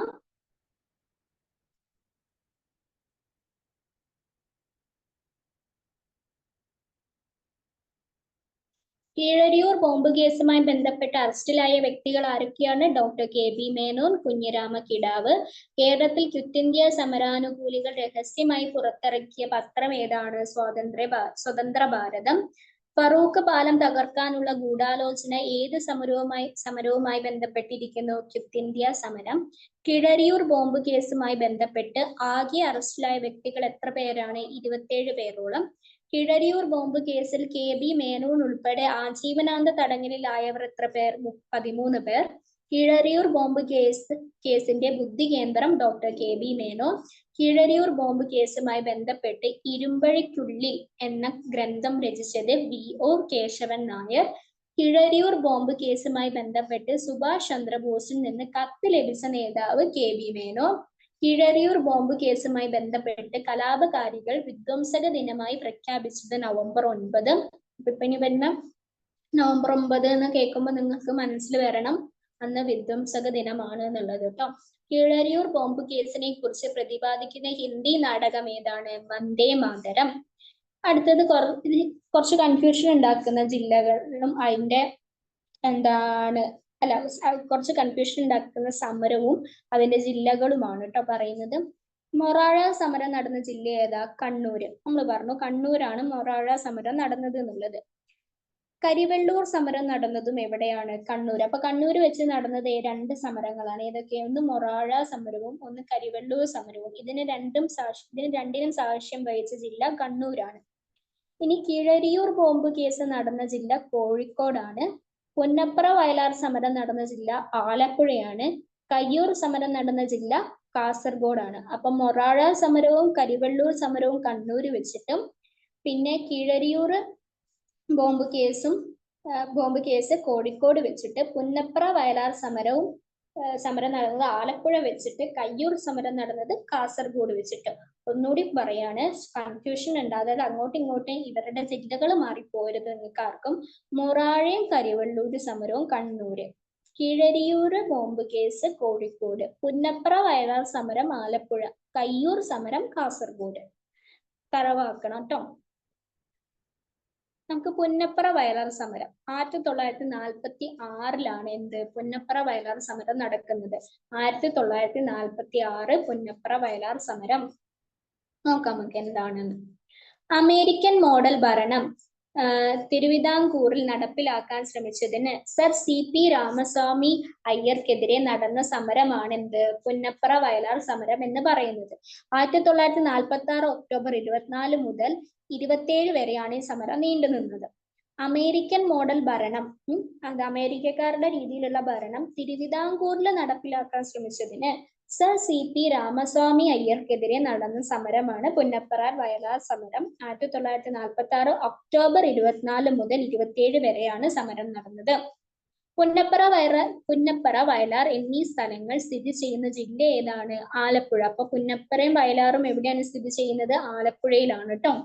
തിരുവിതാംകൂറിൽ അമേരിക്കൻ മോഡൽ ഭരണം പ്രഖ്യാപിച്ചത് CP രാമസ്വാമി അയ്യരാണ്. തിരുവിതാംകൂറിൽ അമേരിക്കൻ മോഡൽ ഭരണം കൊണ്ടുവരാൻ ശ്രമിച്ചത് ആരാണ്, അല്ലെങ്കിൽ പ്രഖ്യാപിച്ചത് ആരാണ്? CP രാമസ്വാമി അയ്യരാണ്. തുലാം 10 സമരം എന്നറിയപ്പെടുന്നത് ഏതാണ്? പുന്നപ്ര വയലാർ സമരം. ഇമ്പോർട്ടന്റ്. തുലാം 10 സമരം എന്നറിയപ്പെടുന്നത് പുന്നപ്ര വയലാർ സമരം. പുന്നപ്ര വയലാർ സമര സമയത്തെ തിരുവിതാംകൂർ ദിവാൻ ആരായിരുന്നു? സർ CP രാമസ്വാമി അയ്യരായിരുന്നു. അപ്പൊ വെറുതെ അല്ല അമേരിക്കൻ മോഡൽ ഭരണം കൊണ്ടുവരാൻ, അതിന് അധികാരപ്പെട്ട ഒരാൾ തന്നെയായിരുന്നു. അതായത് ദിവാൻ ആയിരുന്നത് കൊണ്ട് തന്നെയാണ് ആ അധികാരം ഉപയോഗിച്ച് കൊണ്ടുവരാൻ ശ്രമിച്ചത്. അപ്പൊ പുന്നപ്ര വയലാർ സമര സമയത്തെ തിരുവിതാംകൂർ ദിവാനായിരുന്നു സർ CP രാമസ്വാമി അയ്യർ. പ്രായപൂർത്തി വോട്ടവകാശം പ്രഖ്യാപിച്ച ദിവാൻ ആരായിരുന്നു? സർ CP രാമസ്വാമി അയ്യരായിരുന്നു. പുന്നപ്ര വയലാർ സമരവുമായി ബന്ധപ്പെട്ട മുദ്രാവാക്യം ഏതായിരുന്നു? അമേരിക്കൻ മോഡൽ അറബിക്കടലിൽ. അതായത് ഈ അമേരിക്കൻ മോഡൽ ഭരണം അറബിക്കടലിൽ പോയി കിടക്കട്ടെ എന്നുള്ള രീതിയിൽ, അതാണ് അതുകൊണ്ട് ഉദ്ദേശിക്കുന്നത് കേട്ടോ. അമേരിക്കൻ മോഡൽ അറബിക്കടലിൽ. അപ്പം എന്താണ് പുന്നപ്ര വയലാർ സമരം? 1946 സംഭവിക്കുന്നത്. അമേരിക്കൻ മോഡൽ ഭരണം തിരുവിതാംകൂറിൽ നടപ്പിലാക്കാൻ ശ്രമിച്ചതിന് സർ CP രാമസ്വാമി അയ്യർക്കെതിരെ നടന്ന സമരമാണ് പുന്നപ്ര വയലാർ സമരം. 1946 ഒക്ടോബർ 24 മുതൽ 27 വരെ. പുന്നപ്ര വയലാർ എന്നീ സ്ഥലങ്ങൾ സ്ഥിതി ചെയ്യുന്ന ജില്ല ഏതാണ്? ആലപ്പുഴ. തിരുവിതാംകൂറിൽ അമേരിക്കൻ മോഡൽ ഭരണം പ്രഖ്യാപിച്ചത് CP രാമസ്വാമി അയ്യരാണ്. Excuse me. തുലാം 10 സമരം എന്നറിയപ്പെടുന്നത് പുന്നപ്ര വയലാർ സമരം. പുന്നപ്ര വയലാർ സമര സമയത്തെ തിരുവിതാംകൂർ ദിവാൻ ആരായിരുന്നു? സർ CP രാമസ്വാമി അയ്യറായിരുന്നു. പ്രായപൂർത്തി വോട്ടവകാശം പ്രഖ്യാപിച്ച ദിവാൻ ആരായിരുന്നു? Sir CP Ramaswami Iyer.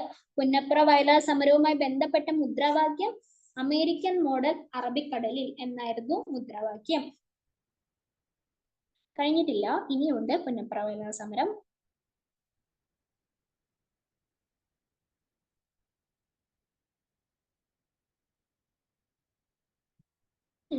പുന്നപ്ര വയലാർ ദുരന്തം നടന്നതെന്നാണ്?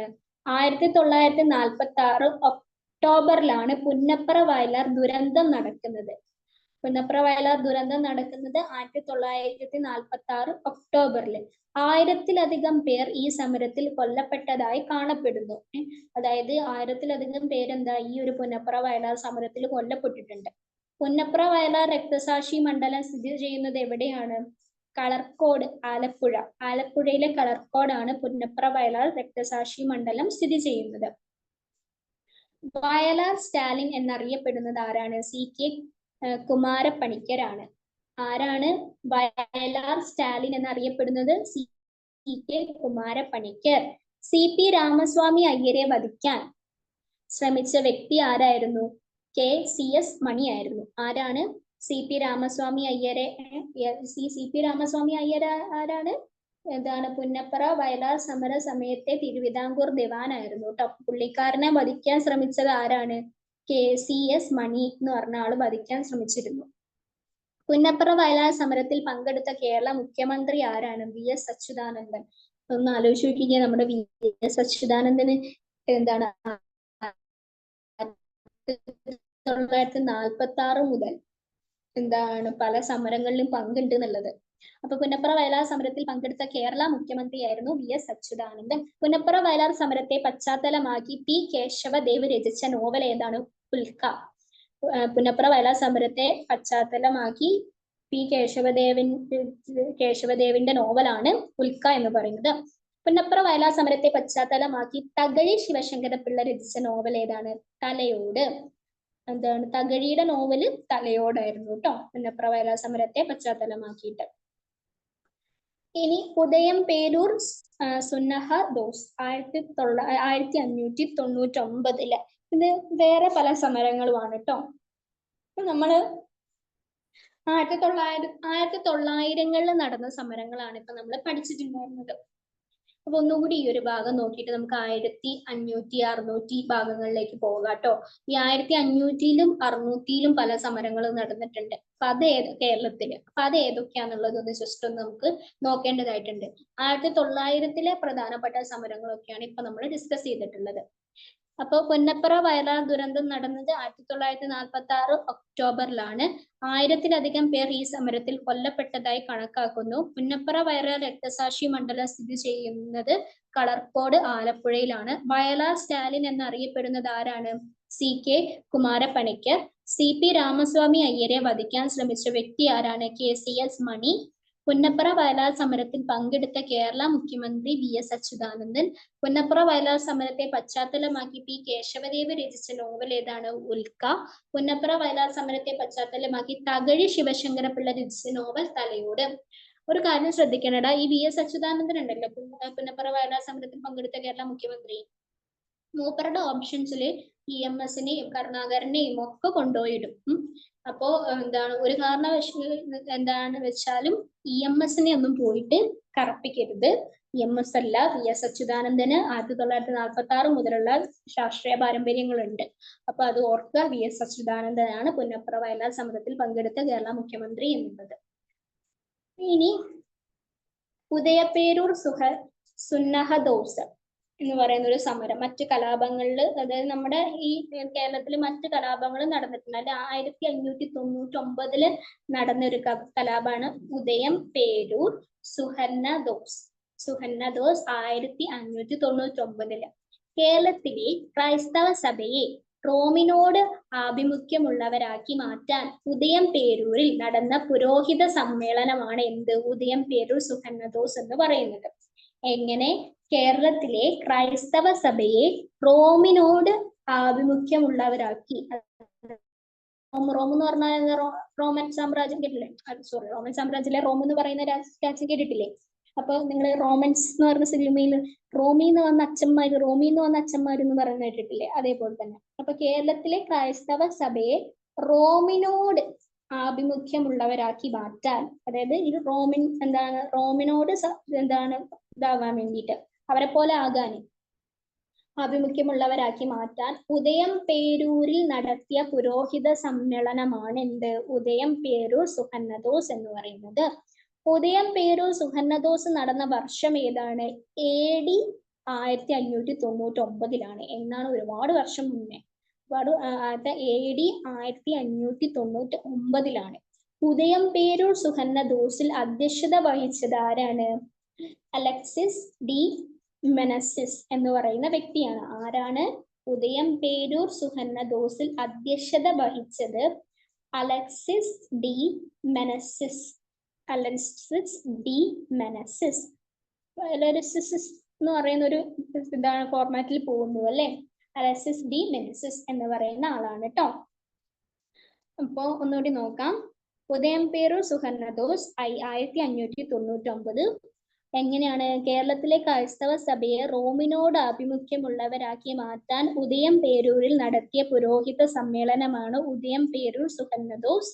ഉദയം പേരൂർ സുഹന്നദോസ് നടന്ന വർഷം AD 1599. ഉദയം പേരൂർ സുഹന്നദോസിൽ അധ്യക്ഷത വഹിച്ചത് അലക്സിസ് ഡി മെനസിസ് എന്ന് പറയുന്ന വ്യക്തിയാണ്.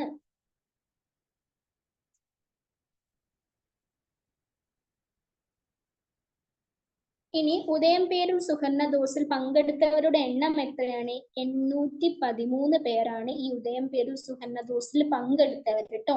813 പേരോളം ഉദയം പേരൂർ സുഹന്നദോസിൽ പങ്കെടുക്കുകയുണ്ടായി. ഇനി കൂനൻ കുരിശു സത്യം 1653 ജനുവരി 3-ാം തീയതി. ഇതെന്താ സംഭവം അറിയോ? ഈ സുഹന്നദോസ് തീരുമാനങ്ങളില് കേരളത്തിലെ സുറിയാനി ക്രിസ്ത്യാനികൾ എതിർപ്പ് പ്രകടിപ്പിക്കുകയുണ്ടായിട്ടുണ്ടായിരുന്നു. അപ്പൊ AD 1653 മട്ടാഞ്ചേരിയിലെ പ്രാചീന കുരിശിനു മുന്നില് ഈ സുറിയാനിക്കാര് അവര് സമ്മേളിക്കുകയും ലാത്തിൻ ബിഷപ്പുമാരുടെ തീരുമാനങ്ങൾ അംഗീകരിക്കില്ലെന്ന് പ്രതിജ്ഞ ചെയ്യുകയും ചെയ്തിട്ടുണ്ടായിരുന്നു. ഇതാണ് കൂനൻ കുരിശു സത്യം എന്ന് അറിയപ്പെടുന്നത്. എങ്ങനെ? ഈ സുഹന്നദോസിന്റെ തീരുമാനങ്ങളിൽ കേരളത്തിലെ സുറിയാനി ക്രിസ്ത്യാനികള് എതിർപ്പ് പ്രകടിപ്പിക്കുകയുണ്ടായി എന്നാണ് പറയുന്നത്. അപ്പോ AD 1653 മട്ടാഞ്ചേരിയിലെ പ്രാചീന കുരിശിന് മുന്നിൽ സമ്മേളിക്കുകയും ലാത്തിൻ ബിഷപ്പുമാരുടെ തീരുമാനം, അതായത് എന്താണ് ലാത്തിൻമാരായിട്ടുള്ള ബിഷപ്പുമാരുടെ തീരുമാനങ്ങൾ ആരംഗീകരിക്കൂല, അവര് അംഗീകരിക്കൂല എന്ന് പറഞ്ഞു. ആര്? സുറിയാനി ക്രിസ്ത്യാനികൾ അംഗീകരിക്കില്ലെന്ന് പ്രതിജ്ഞ ചെയ്തു അവര്. ഇതാണ് കൂനൻ കുരിശു സത്യം എന്ന് പറയുന്നത് കേട്ടോ. ഇത് ഇങ്ങനെ ആലോചിച്ചാൽ മതി. ഉദയംപേരൂർ സുഹന്നദോസിനെതിരെ നടന്ന ഒരു സത്യമായിരുന്നു കൂനൻ കുരിശു സത്യം എന്ന് പറയുന്നത് എന്ന് മനസ്സിലാക്കി വെക്കുക. ഈ കൂനൻ കുരിശു സത്യത്തിന്റെ പിന്നിലുള്ളവർ ആരാണ്? സുറിയാനി ക്രിസ്ത്യാനികളാണ്. അതുകൊണ്ട് തന്നെയാണ് ഞാനത് ഡീറ്റെയിൽ ആയിട്ട് ഇങ്ങനെ വാരി വലിച്ച് എന്താണ് രേഖപ്പെടുത്തണ്ടല്ലോ എന്ന് വിചാരിച്ച് ഇതിൽ പറഞ്ഞു പോകുന്നത് കേട്ടോ. അപ്പൊ അത് കൂനൻ കുരിശു സത്യം 1653 ജനുവരി 3 സംഭവം നടന്നിട്ടുള്ളത്. ഇത്രയും ആലോചിക്കുക. ഉദയംപേരൂർ സുഹന്നദോസിനെതിരെ എന്താണ് സുറിയാനി ക്രിസ്ത്യാനികള് എതിർപ്പ് പ്രകടിപ്പിച്ചുകൊണ്ട് നടത്തിയ ഒരു സത്യമായിരുന്നു 1653 നടന്ന കൂനൻ കുരിശു സത്യം എന്നുള്ളത്. തീയതി ജനുവരി 3. ഇനി നമുക്ക് ചാന്നാർ ലഹള നോക്കാം. ചാന്നാർ ലഹള കുറെ നമ്മൾ കേട്ടിട്ടുണ്ടാവും എന്ന് വിചാരിക്കുന്നു. ചാന്നാർ ലഹള 1859 എന്നാണ്. 1859. നിങ്ങൾ ഈ 1859 എന്നൊക്കെ പഠിക്കുന്നതിന് പകരം 1859 അല്ലെങ്കിൽ 1859 അങ്ങനെയൊക്കെ പറഞ്ഞു പോകുന്നതാണ് സുഖമെങ്കിൽ അങ്ങനെ പഠിക്കുക കേട്ടോ. അതാണ് കുറച്ചും കൂടി എളുപ്പം എനിക്ക് തോന്നുന്നത് കേട്ടോ. അപ്പൊ ചാന്നാർ ലഹള 1859. ഒന്നാം ചാന്നാർ ലഹള നടന്നത് എന്നാണ്? 1822. അപ്പൊ ആദ്യത്തെ ചാന്നാർ ലഹള നടന്നത് 1822 നടക്കുന്നത്. മാറുമറയ്ക്കൽ ആവശ്യപ്പെട്ട് തിരുവിതാംകൂറിൽ നടന്ന പ്രക്ഷോഭമാണ് ചാന്നാർ ലഹള. അതായത് സ്ത്രീകൾക്ക് മാറുമറയ്ക്കാൻ വേണ്ടിയിട്ട് എന്താണ് ആവശ്യപ്പെട്ട് തിരുവിതാംകൂറിൽ നടന്ന പ്രക്ഷോഭമാണ് ചാന്നാർ ലഹള എന്ന് പറയുന്നത്. മേൽമുണ്ട് കലാപത്തിന്റെ മറ്റൊരു പേരാണ് എന്ത്? ചാന്നാർ ലഹള എന്ന് പറയുന്നത്. അതായത് മേൽമുണ്ട് കലാപം എന്ന് പറയുന്നതും ചാന്നാർ ലഹള എന്ന് പറയുന്നത് ഒന്ന് തന്നെയാണെന്ന് മനസ്സിലാക്കുക കേട്ടോ. അപ്പൊ മേൽമുണ്ട് കലാപത്തിന്റെ മറ്റൊരു പേരെന്താണ്? ഈ ചാന്നാർ ലഹളയാണ്. ചാന്നാർ ലഹള നടന്ന വർഷം 1859 തിരുവിതാംകൂറിലാണ്. ഒന്നാം ചാന്നാർ ലഹള നടന്നത് 1822. രണ്ടാം ചാന്നാർ ലഹള നടന്ന വർഷം എന്നാണ്? 1859 തിരുവിതാംകൂറിലാണ് കേട്ടോ. മേൽമുണ്ട് സമരം, മാറുമറയ്ക്കൽ സമരം എന്നീ പേരുകളിൽ അറിയപ്പെടുന്നത് എന്താണ്? ചാന്നാർ ലഹളയാണ്. മേൽമുണ്ട് സമരം, മാറുമറയ്ക്കൽ സമരം എന്നീ പേരുകളിൽ അറിയപ്പെട്ടിരുന്നത് ചാന്നാർ ലഹള. എല്ലാ ജാതിയിൽപ്പെട്ട സ്ത്രീകൾക്കും മേൽവസ്ത്രം ധരിക്കാൻ അനുവാദം നൽകിയ ദിവസമായിരുന്നു 1859 ജൂലൈ 26. എല്ലാ ജാതിയിൽപ്പെട്ട സ്ത്രീകൾക്കും മേൽവസ്ത്രം ധരിക്കാൻ അനുവാദം നൽകിയ ദിവസം എന്നാണ്? 1859 ജൂലൈ 26. അനുവാദം നൽകിയ തിരുവിതാംകൂർ രാജാവ് ആരായിരുന്നു? ഉത്രം തിരുനാൾ മാർത്താണ്ഡവർമ്മ മഹാരാജാവായിരുന്നു. എന്ത് തീരുമാനം?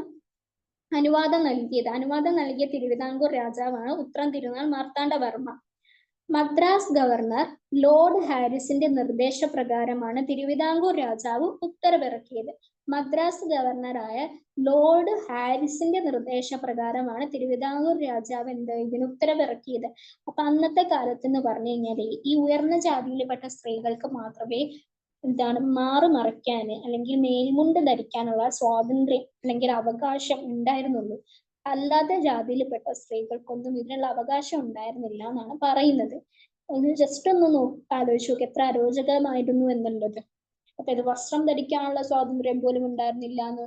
കാരണം വസ്ത്രം ധരിച്ച് ഇറങ്ങിക്കഴിഞ്ഞാൽ ചിലപ്പോൾ അവർ ജീവനോടെ ഉണ്ടാകൂല, അല്ലെങ്കിൽ അത് കീറിക്കളയോ അങ്ങനെ എന്തെങ്കിലും ചെയ്യുന്നുണ്ടാകും. അപ്പോ ഇത് അങ്ങനെ പറഞ്ഞാൽ പറ്റില്ല. അതായത് എല്ലാവരുടെയും ശരീരത്തിൽ കൂടി ഓടുന്നത് രക്തം തന്നെയാണല്ലോ, അല്ലാതെ വിഷമൊന്നും അല്ലല്ലോ. അപ്പോ ഈ ഉയർന്ന ജാതിയിൽപ്പെട്ട സ്ത്രീകൾക്ക് മാത്രം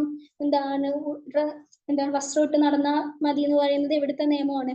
അപ്പോ അതിനെതിരെ സമരം ചെയ്ത്, അതായത് വസ്ത്രം ധരിക്കാനുള്ള സമരം പോലും നമ്മുടെ ഇവിടെ നടന്നിട്ടുണ്ട് എന്നുള്ളതൊന്ന് ജസ്റ്റ് ഒന്ന് ആലോചിച്ച് നോക്കാം. അപ്പോ ഒന്നുകൂടി നമുക്ക് നോക്കാം എന്താണ് ചാന്നാർ ലഹള എന്നുള്ളത്. ഒന്നാം ചാന്നാർ ലഹള നടന്നത് 1822 മാറുമറിക്കൽ അവകാശപ്പെട്ട് തിരുവിതാംകൂറിൽ നടന്ന പ്രക്ഷോഭമാണ് ചാന്നാർ ലഹള. മേൽമുണ്ട് കലാപത്തിന്റെ മറ്റൊരു പേര് ചാന്നാർ ലഹള. ചാന്നാർ ലഹള നടന്ന വർഷം 1859 തിരുവിതാംകൂറില്. മേൽമുണ്ട് സമരം, മാറുമറയ്ക്കൽ സമരം എന്നീ പേരുകളിൽ അറിയപ്പെടുന്നത് ചാന്നാർ ലഹള. എല്ലാ ജാതിയിൽപ്പെട്ട സ്ത്രീകൾക്കും മേൽവസ്ത്രം ധരിക്കാൻ അനുവാദം നൽകിയ ദിവസം 1859 ജൂലൈ 26. അനുവാദം നൽകിയ തിരുവിതാംകൂർ രാജാവ് ഉത്രം തിരുനാൾ മാർത്താണ്ഡവർമ്മ. മദ്രാസ് ഗവർണർ ലോർഡ് ഹാരിസിന്റെ നിർദ്ദേശപ്രകാരമാണ് തിരുവിതാംകൂർ രാജാവ് ഉത്തരവിറക്കിയത്. അടുത്ത നമുക്ക് വേലൂർ മാറുമറയ്ക്കൽ സമരം 1852 നടന്നൊരു സംഭവമാണ്. 1952 വേലൂർ മാറുമറയ്ക്കൽ സമരം 1952. ഇപ്പൊ നമ്മൾ മാറുമറയ്ക്കൽ സമരമായിട്ട് ബന്ധപ്പെട്ട ഇതാണല്ലോ പഠിച്ചുകൊണ്ടിരിക്കുന്നത്. അപ്പം 1859 മാത്രമല്ല 1952 ഒരു മാറുമറയ്ക്കൽ സമരം നടന്നിട്ടുണ്ട്.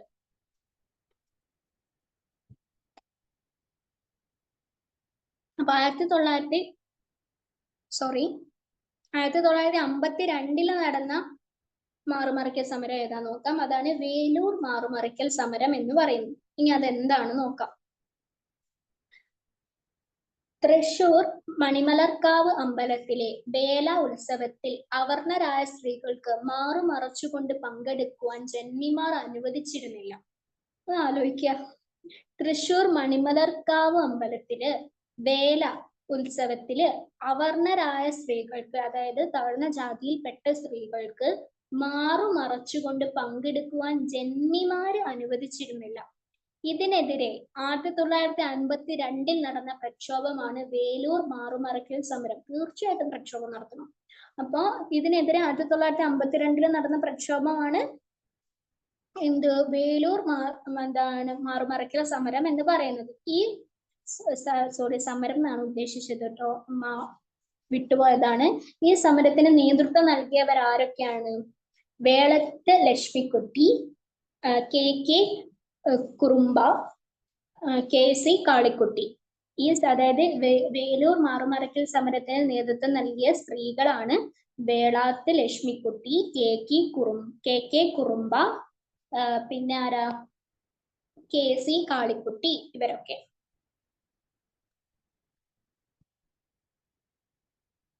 ഇനി മലയാളി മെമ്മോറിയൽ ആണ് അടുത്തതായിട്ട് ഡിസ്കസ് ചെയ്യുന്നത്. മലയാളി മെമ്മോറിയൽ 1891. തിരുവിതാംകൂറിലെ അഭ്യസ്ത വിദ്യരായ ജനങ്ങൾക്ക് ഗവൺമെന്റ് സ്ഥാപനങ്ങളിൽ ജോലി ലഭിക്കണമെന്ന ആവശ്യത്തോടെ തിരുവിതാംകൂറിലെ ജനങ്ങൾ സമർപ്പിച്ച നിവേദനമാണ് മലയാളി മെമ്മോറിയൽ എന്ന് പറയുന്നത്. അതായത് തിരുവിതാംകൂറിലെ വിദ്യാഭ്യാസമുള്ള ജനങ്ങൾക്ക് ഗവൺമെന്റ് സ്ഥാപനങ്ങളിൽ ജോലി ലഭിക്കണം എന്ന ആവശ്യത്തോടെ തിരുവിതാംകൂർ ജനങ്ങൾ സമർപ്പിച്ച നിവേദനം മലയാളി മെമ്മോറിയൽ എന്നറിയപ്പെടുന്നു. മലയാളി മെമ്മോറിയലിന് നേതൃത്വം നൽകിയ വ്യക്തി ആരാണ്? ബാരിസ്റ്റർ GP പിള്ളയാണ്. മലയാളി മെമ്മോറിയലിന് നേതൃത്വം നൽകിയ വ്യക്തിയാണ് barrister GP Pillai. Malayali memorial സമർപ്പിക്കപ്പെട്ടത് ആർക്കാണ്? ശ്രീമൂലം തിരുനാളിനാണ്. മലയാളി മെമ്മോറിയൽ സമർപ്പിക്കപ്പെട്ടത് ശ്രീമൂലം തിരുനാളിനാണ്. അപ്പൊ നമുക്ക് ഈ പേജ് ഒന്നും കൂടി ഒന്ന് ഡിസ്കസ് ചെയ്യണം.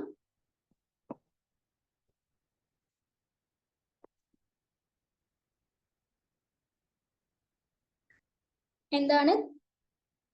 ആദ്യം വേലൂർ മാറുമറയ്ക്കൽ സമരം 1952 ഇതാണ് കേട്ടോ ആദ്യം പറയാൻ പോകുന്നത്. തൃശൂർ മണിമലർക്കാവ് അമ്പലത്തിൽ വേല ഉത്സവത്തിൽ അവർണരായ സ്ത്രീകൾക്ക് മാറുമറച്ചുകൊണ്ട് പങ്കെടുക്കുവാൻ ജന്മിമാർ അനുവദിച്ചിരുന്നില്ല. ഇതിനെതിരെ 1952 നടന്ന പ്രക്ഷോഭമാണ് വേലൂർ മാറുമറയ്ക്കൽ സമരം. ഈ സമരത്തിന് നേതൃത്വം നൽകിയവരാണ് വേളാത്ത് ലക്ഷ്മിക്കുട്ടി, KK കുറുമ്പ, KC കാളിക്കുട്ടി. ഇനി മലയാളി മെമ്മോറിയൽ 1891. തിരുവിതാംകൂറിലെ അഭ്യസ്ത വിദ്യരായ ജനങ്ങൾക്ക് ഗവൺമെന്റ് സ്ഥാപനങ്ങളിൽ ജോലി ലഭിക്കണം എന്ന ആവശ്യത്തോടെ തിരുവിതാംകൂറിലെ ജനങ്ങൾ സമർപ്പിച്ച നിവേദനമാണ് മലയാളി മെമ്മോറിയൽ. മലയാളി മെമ്മോറിയലിന് നേതൃത്വം നൽകിയ വ്യക്തി ആരാണ്? Barrister GP Pillai. Malayali memorial സമർപ്പിക്കപ്പെട്ടത് ആർക്കാണ്? ശ്രീമൂലം തിരുനാളിന്.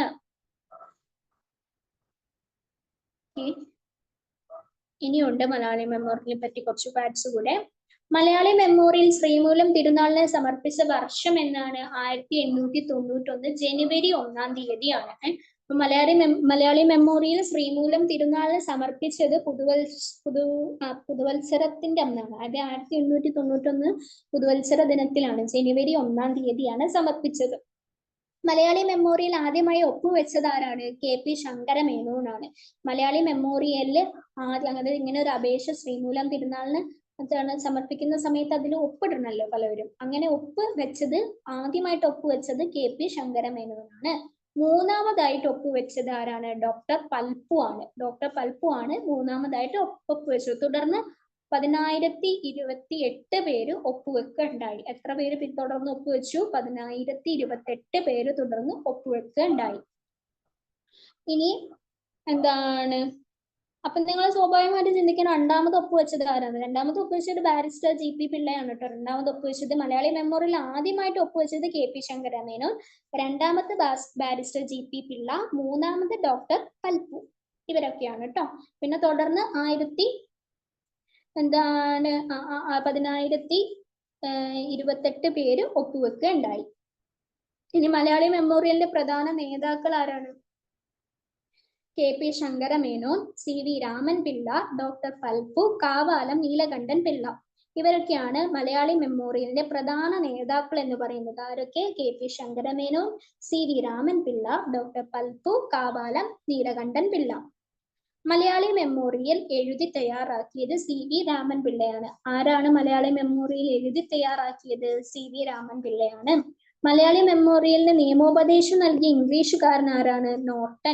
നോർട്ടൺ ആണ് മലയാളി മെമ്മോറിയലിന് നിയമോപദേശം നൽകിയ ഇംഗ്ലീഷുകാരൻ എന്ന് പറയുന്നത്. മലയാളി മെമ്മോറിയലിന്റെ മുദ്രാവാക്യം എന്തായിരുന്നു? തിരുവിതാംകൂറുകാർക്ക്. എന്തായിരുന്നു മലയാളി മെമ്മോറിയലിന്റെ മുദ്രാവാക്യം? തിരുവിതാംകൂറുകാർക്ക്. തിരുവിതാംകൂറുകാർക്ക് എന്ന ആശയത്തിന്റെ ഉപജ്ഞാതാവ് ആരായിരുന്നു? ബാരിസ്റ്റർ GP പിള്ളയായിരുന്നു. ആരാണ് തിരുവിതാംകൂറുകാർക്ക് എന്ന ആശയത്തിന്റെ ഉപജ്ഞാതാവ്? Barrister GP Pillai.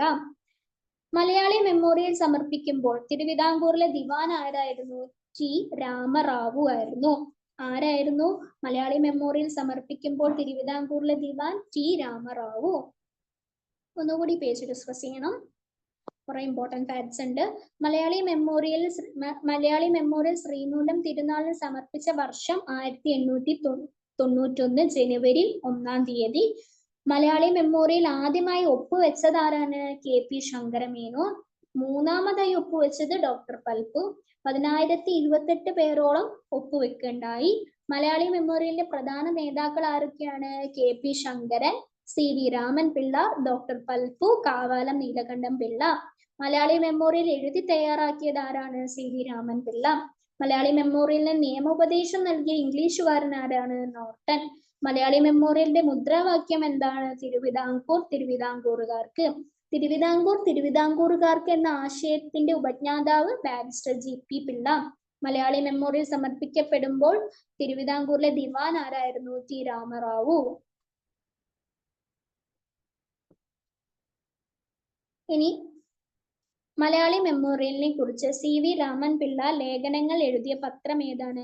മിതഭാഷി എന്ന് പറയുന്ന പത്രത്തില് CV രാമൻ പിള്ള മലയാളി മെമ്മോറിയലിനെ കുറിച്ച് ലേഖനങ്ങൾ എഴുതിയിട്ടുണ്ടായിരുന്നു. മലയാളി മെമ്മോറിയലുമായി ബന്ധപ്പെട്ട് CV രാമൻ പിള്ളയുടെ പുസ്തകം ഏതാണ്? വിദേശിക മേധാവിത്വം. മലയാളി മെമ്മോറിയലുമായി ബന്ധപ്പെട്ട് CV രാമൻ പിള്ളയുടെ പുസ്തകമാണ് വിദേശിക മേധാവിത്വം. മലയാളി മെമ്മോറിയലിന്റെ 125-ാം വാർഷികം ആചരിച്ചത് എന്നാണ്? 2016 ആചരിക്കുകയുണ്ടായിട്ടോ. മലയാളി മെമ്മോറിയലിന്റെ 125-ാം വാർഷികം ആചരിച്ചത് 2016. ഒന്നുകൂടി നോക്കാം. മലയാളി മെമ്മോറിയലിനെ കുറിച്ച് CV രാമൻ പിള്ള ലേഖനങ്ങൾ എഴുതിയ പത്രമാണ് മിതഭാഷി. മലയാളി മെമ്മോറിയലുമായി ബന്ധപ്പെട്ട് CV രാമൻ പിള്ളയുടെ പുസ്തകം ഏതാണ്? വിദേശിക മേധാവിത്വം. മലയാളി മെമ്മോറിയലിന്റെ 125-ാം വാർഷികം ആചരിച്ചത് എന്നാണ്? 2016. അടുത്തത് എതിർ മെമ്മോറിയൽ. എതിർ മെമ്മോറിയൽ എന്ന് പറഞ്ഞാൽ എന്താ സംഭവം അറിയോ? അതായത് മലയാളി മെമ്മോറിയൽ സമർപ്പിച്ചതിന് എതിരെ ഹിന്ദു മലയാളികൾ, ക്രൈസ്തവ മലയാളികൾ, തമിഴ് ബ്രാഹ്മണർ തുടങ്ങിയ വിഭാഗത്തിലുള്ളവർ ചേർന്ന് ഒപ്പുവെച്ച ഒരു മെമ്മോറിയൽ തിരുവിതാംകൂർ രാജാവായിരുന്ന ശ്രീമൂലം തിരുനാളിന് സമർപ്പിച്ചു. ഇതാണ് എതിർ മെമ്മോറിയൽ എന്നറിയപ്പെടുന്നത്. അതായത് ഈ മലയാളി മെമ്മോറിയലിന് എതിരായിട്ട് സമർപ്പിച്ചതിനെ എതിർ മെമ്മോറിയൽ എന്നറിയപ്പെടുന്നു. അത്രയേ ഉള്ളൂ കേട്ടോ. എന്തിനാണ് എതിർ മെമ്മോറിയൽ സമർപ്പിക്കപ്പെട്ടത്? മലയാളി മെമ്മോറിയൽ സമർപ്പിച്ചതിന് എതിരെ ഹിന്ദു മലയാളികളും ക്രൈസ്തവ മലയാളികളും തമിഴ് ബ്രാഹ്മണർ തുടങ്ങിയ വിഭാഗത്തിലുള്ളവർ ചേർന്ന് ഒപ്പുവെച്ച ഒരു മെമ്മോറിയൽ തിരുവിതാംകൂർ രാജാവായിരുന്ന ശ്രീമൂലം തിരുനാളിന് സമർപ്പിച്ചു. ഇതാണ് എതിർ മെമ്മോറിയൽ എന്നറിയപ്പെടുന്നത്. എതിർ മെമ്മോറിയൽ സമർപ്പിക്കപ്പെട്ട ദിവസം എന്താണ്? 1891 ജൂൺ 3-ാം തീയതിയാണ് സമർപ്പിക്കപ്പെട്ടത്. എങ്ങനെ? എതിർ മെമ്മോറിയൽ സമർപ്പിക്കപ്പെട്ട ദിവസം 1891 ജൂൺ 3-ാം തീയതി. എതിർ മെമ്മോറിയലിന്റെ പ്രധാന നേതാക്കൾ ആരൊക്കെയായിരുന്നു? ഈ രാമ അയ്യർ, രാമനാഥൻ റാവു, ഇവരൊക്കെയായിരുന്നു എതിർ മെമ്മോറിയലിന്റെ പ്രധാന നേതാക്കളായിരുന്നു. ഈ രാമ അയ്യർ, പിന്നെ എന്താണ്, രാമനാഥ റാവു. ഇത് സംഭവം എന്താണെന്നറിയോ? അതായത് എല്ലാ ജാതിയിൽപ്പെട്ട ആൾക്കാർക്കും അന്ന് ചിലപ്പോൾ വിദ്യാഭ്യാസം നേടാനുള്ള അവകാശം കെട്ടിക്കാണും. പക്ഷെ എന്നിരുന്നാല് ഉയർന്ന ജാതിയിൽപ്പെട്ടവർക്ക് മാത്രമേ അവിടെ ഗവൺമെന്റ് സർവീസുകളിൽ വിദ്യാഭ്യാസം കൊടുത്തിരുന്നിട്ടുണ്ടായിരുന്നുള്ളൂ. അപ്പൊ അതൊരു വിവേചനം തന്നെയല്ലേ? അപ്പോ അതുകൊണ്ട് എന്താ, തിരുവിതാംകൂറുകാർക്ക് എന്നുള്ള ലക്ഷ്യത്തോട് കൂടിയിട്ട് ഇവര് മലയാളി മെമ്മോറിയൽ സമർപ്പിക്കപ്പെട്ടു. അതുവരെ അവിടെ ജോലി കിട്ടിക്കൊണ്ടിരുന്നത് ഹിന്ദു മലയാളികളും ക്രൈസ്തവ മലയാളികളും പിന്നെ തമിഴ് ബ്രാഹ്മണർക്കുമാണ്. അതായത് ഈ തമിഴ് ബ്രാഹ്മണർക്ക് കൊടുക്കേണ്ട ആവശ്യം സത്യം പറഞ്ഞാൽ അവിടെ അതായത് അവർ കേരളത്തിലാണ് ഈവൻ, പക്ഷെ എന്നാലും ഈ വിദ്യാഭ്യാസം നേടിയവർക്ക് അപ്പുറം വിദ്യാഭ്യാസ യോഗ്യത ഇല്ലാത്തവർക്ക് അവിടെ ജോലി കൊടുത്തുകൊണ്ടിരുന്നു. അപ്പൊ അതിനെതിരെ ഇവർ പ്രതിഷേധിച്ചിട്ടാണ് ഈ മലയാളി മെമ്മോറിയൽ പ്രധാനമായിട്ട് ഉണ്ടാക്കിയത്. അപ്പൊ ഇത് ആർക്ക് പിടിച്ചില്ല? ഇവരെ ചുടിപ്പിച്ചു. ഇത് ജോലി കിട്ടിക്കൊണ്ടിരുന്ന ഈ ഉയർന്ന ജാതിയിൽ പെട്ടവർക്ക് അത് പെട്ടെന്ന് അങ്ങോട്ട് അംഗീകരിക്കാൻ പറ്റില്ല. അപ്പൊ അവരെന്ത് ചെയ്തു? എതിർ മെമ്മോറിയലായി സമർപ്പിക്കപ്പെട്ടു. അത് സമർപ്പിക്കപ്പെട്ടത് 1891 ജൂൺ 3-ാം തീയതിയാണ്. ഇനി എതിർ മെമ്മോറിയലിന്റെ പ്രധാന നേതാക്കൾ ആരൊക്കെയാണ്? ഈ രാമ അയ്യരും രാമനാഥൻ റാവുവാണ് കേട്ടോ. അടുത്തത് Ezhava memorial. 1896 Ezhava memorial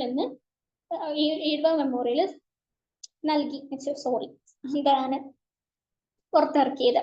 Ezhava memorial 1896.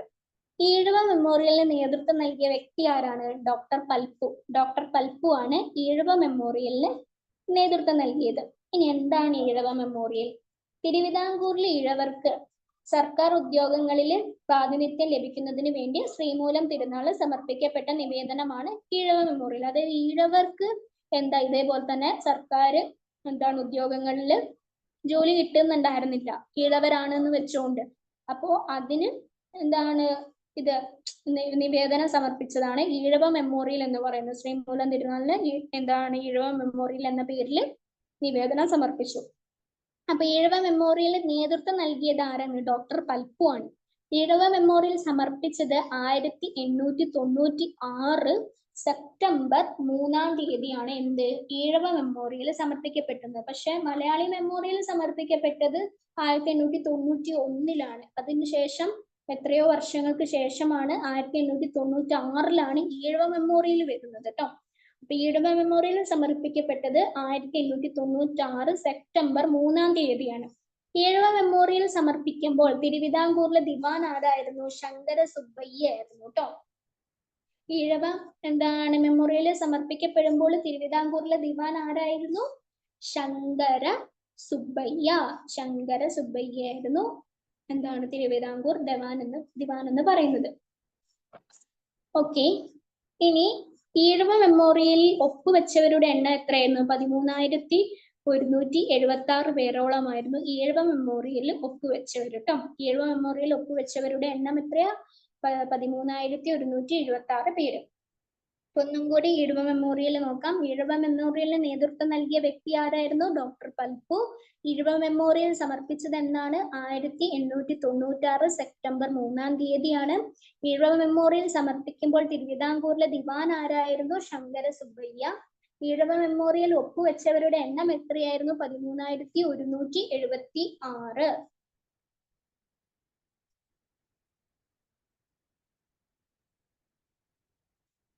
രണ്ടാം ഈഴവ മെമ്മോറിയൽ സമർപ്പിക്കപ്പെട്ടത് കേഴ്സൺ പ്രഭുവിന് 1900 കേട്ടോ.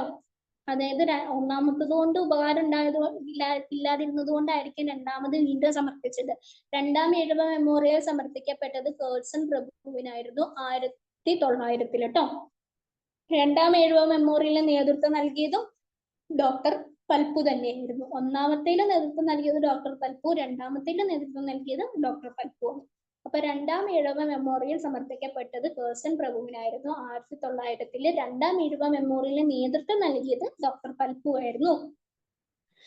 ഇനി വേറൊരു സംഭവം കൂടിയുണ്ട്. യഹൂദ മെമ്മോറിയൽ കൊച്ചി രാജാവിന് സമർപ്പിച്ച വർഷം എന്നാണ്? 1817 കേട്ടോ. യഹൂദ മെമ്മോറിയൽ കൊച്ചി രാജാവിന് സമർപ്പിച്ച വർഷം എന്നാണ്? 1817 1817.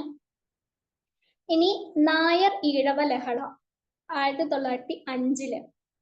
നായർ ഈഴവ ലഹള നടന്ന വർഷമാണ്, അതായത് നായന്മാരും ഈഴവന്മാരും തമ്മിലുള്ള ലഹള നടന്ന വർഷമാണ് 1905. കേരളത്തിന്റെ തെക്ക് ഭാഗങ്ങളിൽ പ്രധാനമായും കൊല്ലം, പരവൂർ എന്നിവിടങ്ങളിലാണ് നായർ ഈഴവ ലഹള വ്യാപിച്ചത്. അപ്പൊ നായർ ഈഴവ ലഹള 1905 നടന്നത്. നായർ ഈഴവ ലഹള നടന്ന വർഷം ഒന്നുകൂടി പറയുന്നു, 1905.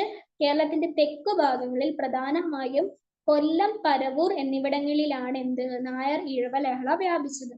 അടുത്തത് പുലയ ലഹള 1915. ദളിത് വിദ്യാർത്ഥികളുടെ വിദ്യാഭ്യാസ അവകാശങ്ങൾക്ക് വേണ്ടി നടന്ന ലഹളയാണ് പുലയ ലഹള എന്ന് പറയുന്നത് കേട്ടോ. എങ്ങനെ? ദളിത് വിദ്യാർത്ഥികളുടെ വിദ്യാഭ്യാസ അവകാശങ്ങൾക്ക് വേണ്ടി നടന്ന ലഹളയാണ് പുലയ ലഹള. ഇനി എന്താ സംഭവം എന്നറിയോ? പഞ്ചമി എന്ന ദളിത് വിദ്യാർത്ഥിനിയെ ഊരൂട്ടമ്പലം സ്കൂളില് പ്രവേശിക്കാനുള്ള അയ്യങ്കാളിയുടെ ശ്രമം അധികാരികൾ തടഞ്ഞതാണ് ലഹളയ്ക്ക് കാരണം എന്ന് പറയുന്നത്. അതായത് ഈ പഞ്ചമി എന്ന് പറയുന്ന ഒരു ദളിത് പെൺകുട്ടീനെ ഊരൂട്ടമ്പലം സ്കൂളിൽ പ്രവേശിപ്പിക്കാൻ ആര് തയ്യാറായില്ല? അന്നത്തെ അധികാരികൾ തയ്യാറായില്ല. അപ്പൊ അയ്യങ്കാളി ആയിരുന്നു ഈ കുട്ടീനെ അവിടെ, അതായത് ഊരൂട്ടമ്പലം സ്കൂളിൽ പ്രവേശിക്കാൻ വേണ്ടിയിട്ട് ശ്രമം നടത്തിയത്. അപ്പൊ അതിനെതിരെ നടന്ന ലഹളയാണ് എന്താണ് പുലയ ലഹള എന്ന് പറയുന്നത്. പുലയ ലഹള നടന്നത് 1915. പുലയ ലഹളയ്ക്ക് നേതൃത്വം നൽകിയത് അയ്യങ്കാളിയാണ്. ലഹള എന്നാണ് ഉദ്ദേശിച്ചത് കേട്ടോ മക്കളെ. അത് ഞാൻ പറഞ്ഞല്ലോ, ഈ ടൈപ്പ് ചെയ്യുമ്പോൾ ടൈപ്പ് മിസ്റ്റേക്ക് വരുന്നതാണ്. അപ്പൊ പുലയ ലഹളയ്ക്ക് നേതൃത്വം നൽകിയത് അയ്യങ്കാളിയാണ്. അപ്പൊ എന്തായിരുന്നു പുലയ ലഹള? ദളിത് വിദ്യാർത്ഥികളുടെ വിദ്യാഭ്യാസ അവകാശങ്ങൾക്ക് വേണ്ടി നടന്ന ലഹളയാണ് പുലയ ലഹള. പുലയ ലഹള നടന്ന വർഷം 1915. പുലയ ലഹളയ്ക്ക് നേതൃത്വം നൽകിയത് അയ്യങ്കാളി.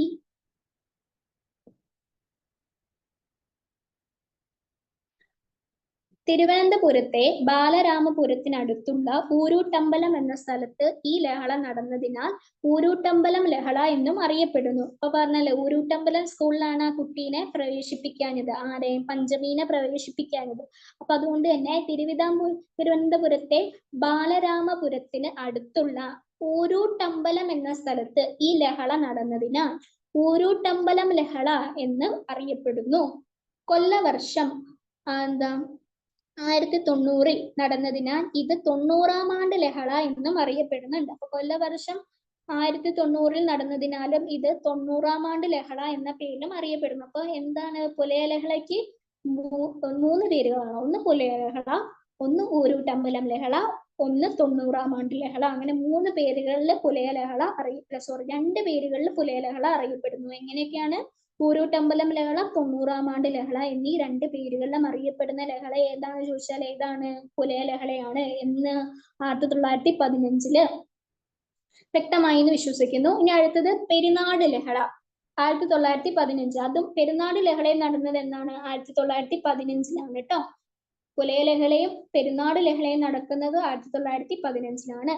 പെരിനാട് ലഹള നടന്ന വർഷം 1915.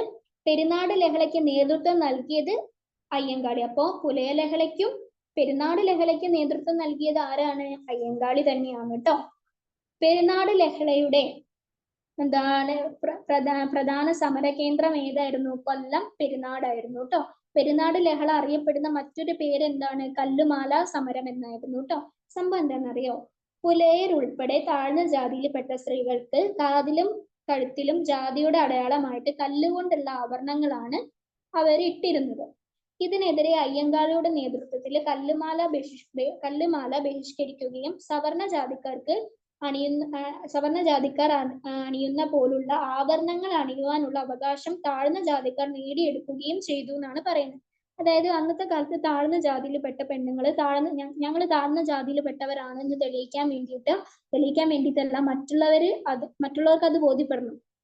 ഒരു പെണ്ണിനെ കാണുമ്പോൾ അവളുടെ കഴുത്തിലും കാതിലും കല്ലുകൊണ്ടുള്ള ആഭരണമാണ് ധരിച്ചിട്ടുണ്ടെങ്കിൽ അവൾ താഴ്ന്ന ജാതിയിൽപ്പെട്ടവളാണ് എന്ന്, അതായത് പുലയ ജാതിയിൽപ്പെട്ട പെൺകുട്ടിയാണ് എന്ന് മനസ്സിലാകാൻ വേണ്ടിയിട്ട് എന്താണ് കഴുത്തിലും കാതിലും ഒക്കെ ഈ കല്ലുകൊണ്ടുള്ള ആഭരണങ്ങളായിരുന്നു ധരിച്ചിരുന്നത്. അപ്പൊ അത് ബഹിഷ്കരിക്കാനും സാധാരണ വലിയ വലിയ തമ്പുരാട്ടികളും ഒക്കെ അണിയുന്ന മാതിരിയുള്ള ആഭരണങ്ങൾ അണിയാനും അയ്യങ്കാളി ഈ താഴ്ന്ന വർഗത്തിൽപ്പെട്ട സ്ത്രീകളെ അതിന് പ്രചോദനം നൽകി. അപ്പൊ അതുകൊണ്ട് തന്നെ അതാണ് പെരുന്നാട് ലഹള എന്ന് പറയുന്നത്. 1915 നടന്നത്. അതിന് പറയുന്ന മറ്റൊരു പേരെന്ന് കല്ലുമാല സമരം, അതായത് കല്ലുമാലകളും ഇതൊക്കെ വലിച്ചെറിഞ്ഞത് കൊണ്ട് തന്നെ കല്ലുമാല സമരം എന്നും അറിയപ്പെടുന്നു. അപ്പൊ പെരുന്നാട് ലഹള 1915. പെരുന്നാട് ലഹള നടന്ന വർഷം എന്നാണ് 1915. പെരുന്നാട് ലഹളയ്ക്ക് നേതൃത്വം നൽകിയത് അയ്യങ്കാളി. പെരുന്നാട് ലഹളയുടെ പ്രധാന സമര കേന്ദ്രം ഏതായിരുന്നു? കൊല്ലം പെരുന്നാടായിരുന്നു. പെരുന്നാട് ലഹള അറിയപ്പെടുന്ന മറ്റൊരു പേര് കല്ലുമാല സമരം. അപ്പം കേരളത്തിലെ പ്രധാനപ്പെട്ട സമരങ്ങളും കാര്യങ്ങളും ഒക്കെ നമ്മൾ ഡിസ്കസ് ചെയ്തിട്ടുണ്ട്. PSCയിൽ ചോദിക്കാൻ ചാൻസസ് ഉള്ള സമരങ്ങളും കാര്യങ്ങളുമാണ് നമ്മൾ ഡിസ്കസ് ചെയ്തിട്ടുള്ളത്. അങ്ങനെ ഈ ഒരു കേരള ചരിത്രത്തിലെ പ്രധാന സമരങ്ങൾ എന്ന് പറയുന്ന ഭാഗം കംപ്ലീറ്റ് ആക്കിയിട്ടുണ്ട്. നോട്ട്സ് അയച്ചിട്ടുണ്ട്. എല്ലാവരും നല്ലതുപോലെ തറവായിട്ട് പഠിക്കുക. കൺഫ്യൂസിങ് ഫാക്ട്സ് ഞാൻ പറഞ്ഞിട്ടുണ്ട്, അതിൽ എടുത്തു പറഞ്ഞിട്ടുണ്ട്. അത് നിങ്ങൾ നോക്കുക. കനിഗോപാലന്മാരെ ഒന്നും അങ്ങോട്ടും ഇങ്ങോട്ടും മാറിപ്പോകരുത്. അപ്പം നല്ലതുപോലെ പഠിക്കുക. Have A nice day. Thank you all.